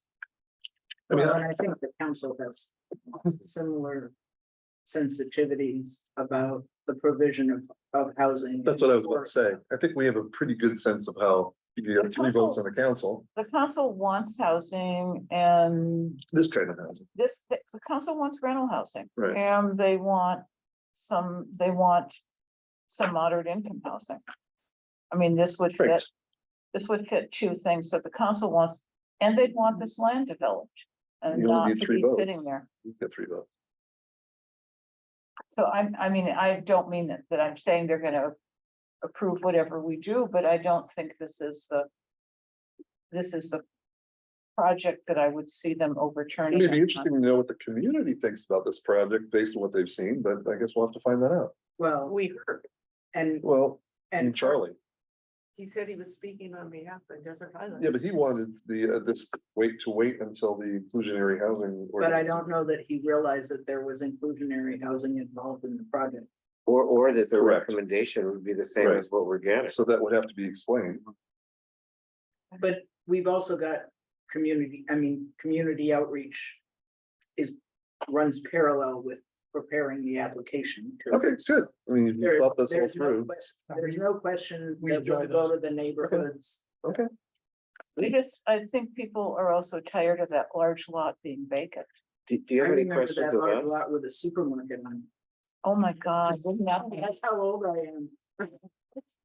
I do have a question, and I think it's all very great conversation. I think if there's any specific, we've talked about open space, we've talked about parking, we've talked about, Dog park. are there any other specific items that you want to flag as if they decide to move forward, refine this a bit more, that will enable us to determine the right tool to move this forward? Oh, I don't care about the height. I think that's fine if we I figure out a agree. way to do the height.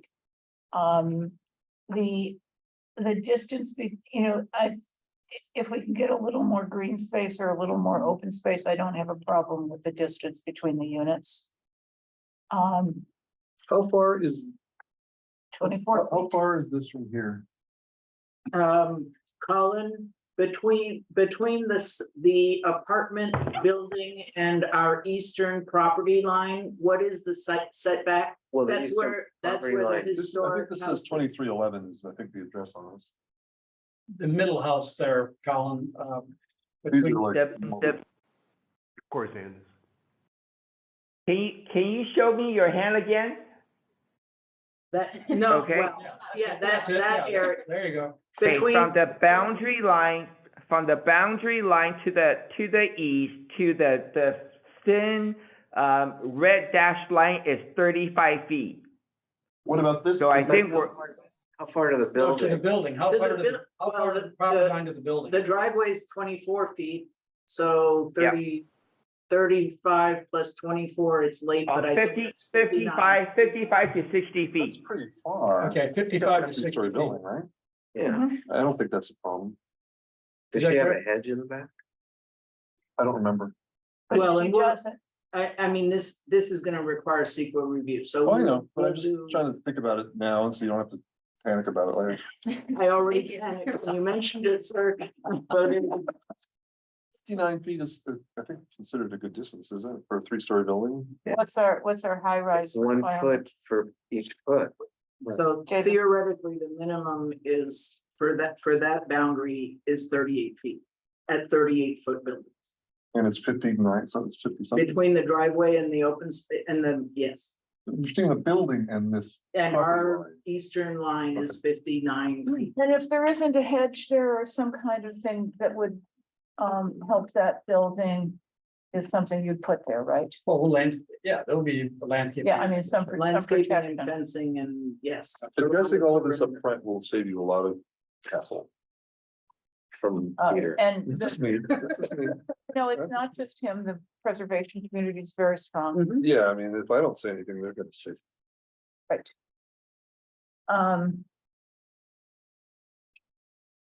So we'll have a party when you've got it.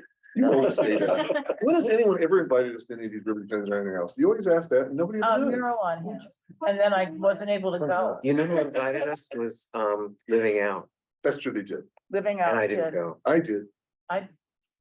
Yeah, I did. when we opened up Montezerino, we had, Well, I don't remember that invite. yeah, we had staff, we had a whole bunch of staff, No. all the architectural committee went, we had a lot. This is a city where you can sit on the planning commission and you don't get asked to drive a car in this city's 85th anniversary. And Ooh, ouch. that was a very big ouch.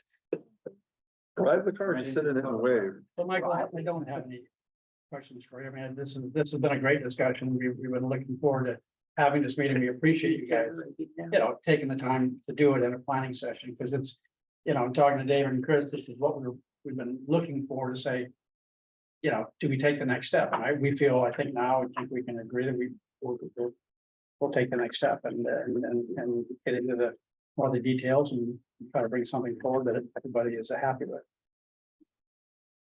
Yeah, we believe this project can do a lot of good. Yeah, we're excited about it. Taking an area like that, taking a site that you said is just, up and just completely transforming it, it's fun. It's This Grace's district? No, this is District 2. This is From Uh, pretend. What's Bernstein? It's Bernstein's district. Have you seen it? We've not, we haven't gone. Part of your outreach. You're our first. First stop. Oh, when we go to the community for the outreach, we're gonna have a lot more than this. We're gonna bring it to I life. would make a stop and just talk to him. It's just, I mean, this isn't a council that turns things down because the counselor doesn't like it. I mean, that, It's not LA, it's. Wait, it's that was not- too many negatives. What did you? Well, okay, if, not a if, fiefdom. if the counselor in the district says, I hate it, the council could still approve Right, it. it's not like LA. But it's Absolutely. nice, it's a nice courtesy to have, it's really nice to have the city councilor who's in your district love the Right, project. that's always a great help. It's a Great to know plus. that. We welcome that. I mean, listen, we want consensus before we, go to the, here it is, we work, we entitle everything we build. And so we work with a lot of cities. We always do community outreach. We have fun at those and we get input, not all I'm good. just saying the council member is the most important person right now, We're, without doing all that other stuff. a lot of cities account, they won't meet with us. Oh, they I will. don't think it's a problem. There's a lot of cities that they. In our city, they meet with you, and the nice part is the counselor gets the community complaints. So if there are, you'll hear about it through them. It's a nice means of communication. Plus you can address the things that we brought up. They'll probably ask the same thing. Yeah. You know, I mean, Chris, David? I have no concerns with you reaching out, we can- You want us to reach out or Through you the want right to channel. reach out for us so we can meet or? how do you want to do it? manager's office, Perhaps through the city manager's office, I think directly. Well, I think we're the best idea. Look, oh, You can loop us in if you like. No, we'd love to. I just like to say from staff perspective, and more for the public record, I think we've kind of covered it here, to the idea of the arena numbers. Obviously, we want to be sensitive to that, and I think that we would like to see more on the site. I think we've heard the challenges of that. And I think it's a more global conversation about the disconnect between our need to accommodate our arena allocation and sort of the tools that are in place to get that housing actually built. And that is certainly a much bigger challenge and a much bigger It's a issue to huge solve. challenge. So I think, from our perspective, we're happy to continue to move forward and work on a plan that gets us something. Acknowledging that it's not what we would otherwise want to see on the site, and we need to tackle that globally. I mean, Lori's concerns are all of our concerns that she raised. I Yes, mean, they are. The question is, what can we do versus what do we want? And in some sense, what do we need? I mean, we need what we can't have sometimes. Yeah. On the other note, this is a study session. This is not an approval. correct. And none of us have voiced that we will vote for this or we won't vote for this. We voiced what our concerns are. And what our concerns as we look at this to try and help you in your decisions. which is exactly what we were hoping for. So we Right. really appreciate your Yeah, taking the time. thank you guys. Good, good, good. That's good. Very helpful. All righty then. We don't have to worry about a report, right? Is that part of our agenda? For study No, session? because No? this is a study Okay. session, we don't And- have any of that on the agenda, but Right. of course, we're here, so I'm. The only thing we have on our agenda is adjournment unless you have you have something you want to bring to us. Oh, the only thing we have on our agenda is the dinner or lunch with Charlie. Yes, so, because former Commissioner Irvin was here, we were able to mention to him that we would like to celebrate his time on the commission, so I will follow up on that. Do you think we'll actually have a real agenda for the 26th? I brought Since we didn't see. my rolling agenda, we are a little, so here's what I will say, and this is a question you typically ask the third chair. I think we certainly did see a slowdown in applications moving through process. Late last year, earlier this year, when I think there was a lot more economic uncertainty. I think some of that is clearing, but we still have high interest rates. What I will say is we are seeing a lot of interest in pre-applications and a lot of people coming in. Thank you Right. so much. Yeah, good night. Such that I don't know that it's going to be quite the slowdown we might have anticipated a couple months ago. So I think what we're seeing right now is kind of this lag that we had for a few weeks, a couple of months around that time when everyone was kind of waiting to see what was going on. And I think we'll see some of that starting to pick up again. So is it, Certainly So you don't know if we're gonna have a meeting. is there? get into that. We have one study session and potentially, nope, we have one study session item on our next. And what is that? It will be one of the Miralon family development sections. I'm sorry, one of Oh. the. Miralon, Miralon multifamily parcels. Aren't you and I termed out in June? I have Miralon. I think I've been termed out for a while. No, well, I'm supposedly termed out in June. I so. turned out Did you get a last year. response, Peter, on your email or?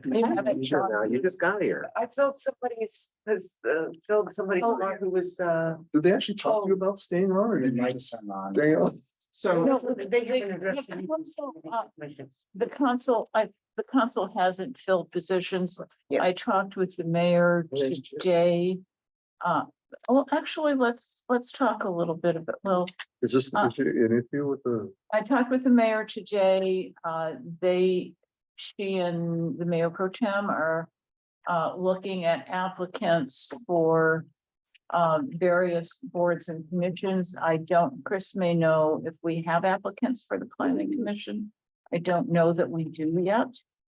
The last check-in that I had was they were still working through a process with obviously new city council members and the new city manager to sort of design the parameters around that process. Before it's implemented. It sounds like we're gonna be here a while. So, yeah, I Really, so I'm not expecting that by the end of June, I'll be. at this point in time. Of course, they haven't done a timely reappointment or change. What they've usually done is ask people to stay in place until they appoint someone. Or new. they just don't say anything and you just keep coming. to Really meetings. didn't say anything? It's For a supposed whole to. year? Wow, that's good. Well, no, Yes, that's. they usually have. There's some. Who is it? Okay, Oh, it was, yeah, so somebody Yeah. else turned out with So me. you turned out last June? Oh, I don't know. It's been quite a Yes, I while. think you- I think, anyway, I'm the longest serving commissioner in Palm Springs history. Continuously serving, just on and off. I did take a year off. For the library commission, anyway, Yes, that was great fun. I learned a lot. anyway. And then it was like, On I that. just wanted to be able to go to the chamber again and actually sit at the dais, for gosh sakes. So, well, I guess since it's one study session item, I guess we. you're. Yeah. It makes sense here, right? It's less formal, Yeah. comfortable. All people sit with us. Right, We- but So one, let's hope on May 10th that we have a few things on the agenda. We will be in the city council papers. I will have to confirm the availability of this room for the 26th because with all the boards and commissions, so we're going back to in-person meetings, it's, a best game who gets to be where. right, okay. I don't know. So I was asked. This is for you to give a few comments as to what we will need when we. What we'll look for when we're looking for applicants. And.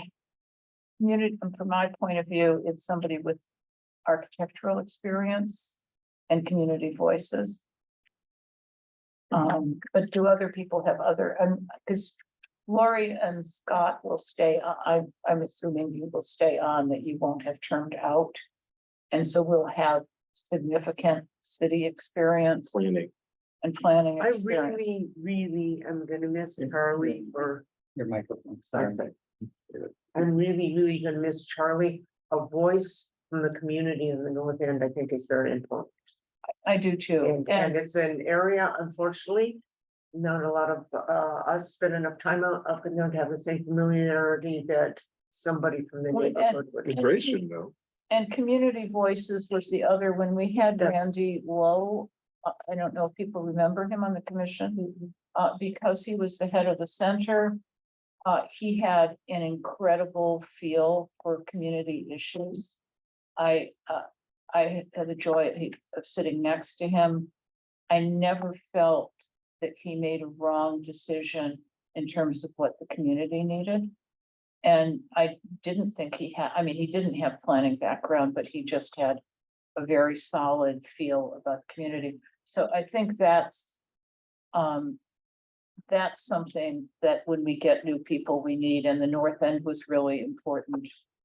Yeah, I agree with that, but I also agree with needing if I'm going away and JR is not really participating that much, We needed a we design. need an architect. Sorry. Yeah. We need, I agree that we missed Charlie's viewpoint. We need that shoe filled or those shoes filled. If I'm termed out, and JR is not participating as much as he could or has been, that we really do need somebody with significant architectural expertise. The city needs somebody with serious architectural chops on the planning commission, especially because the way we switched the ARC around, it's probably more important now than it used to be. And then for somebody from the community, I'd like them to be sympathetic to preservation issues. Yep. Like the resume. Yeah. We could just fuse everyone together into one super commissioner. They don't have to be from the preservation community, they need to be sympathetic towards the issues. And understanding, yeah, I agree. I agree. But those seem to me like the main things that we will need. We will keep that in mind, thank you. And then the other question is, I'm assuming some people have left. I think Sean left from, didn't Sean Lockyer leave from, That's right, so Sean Lockyer resigned from the Architectural Review Committee for a host of reasons. So we do have that vacancy. Again, I think there's a larger conversation going on. I don't think it's any surprise that there was a conversation initiated by the city council before I started about the right size of our boards and commissions.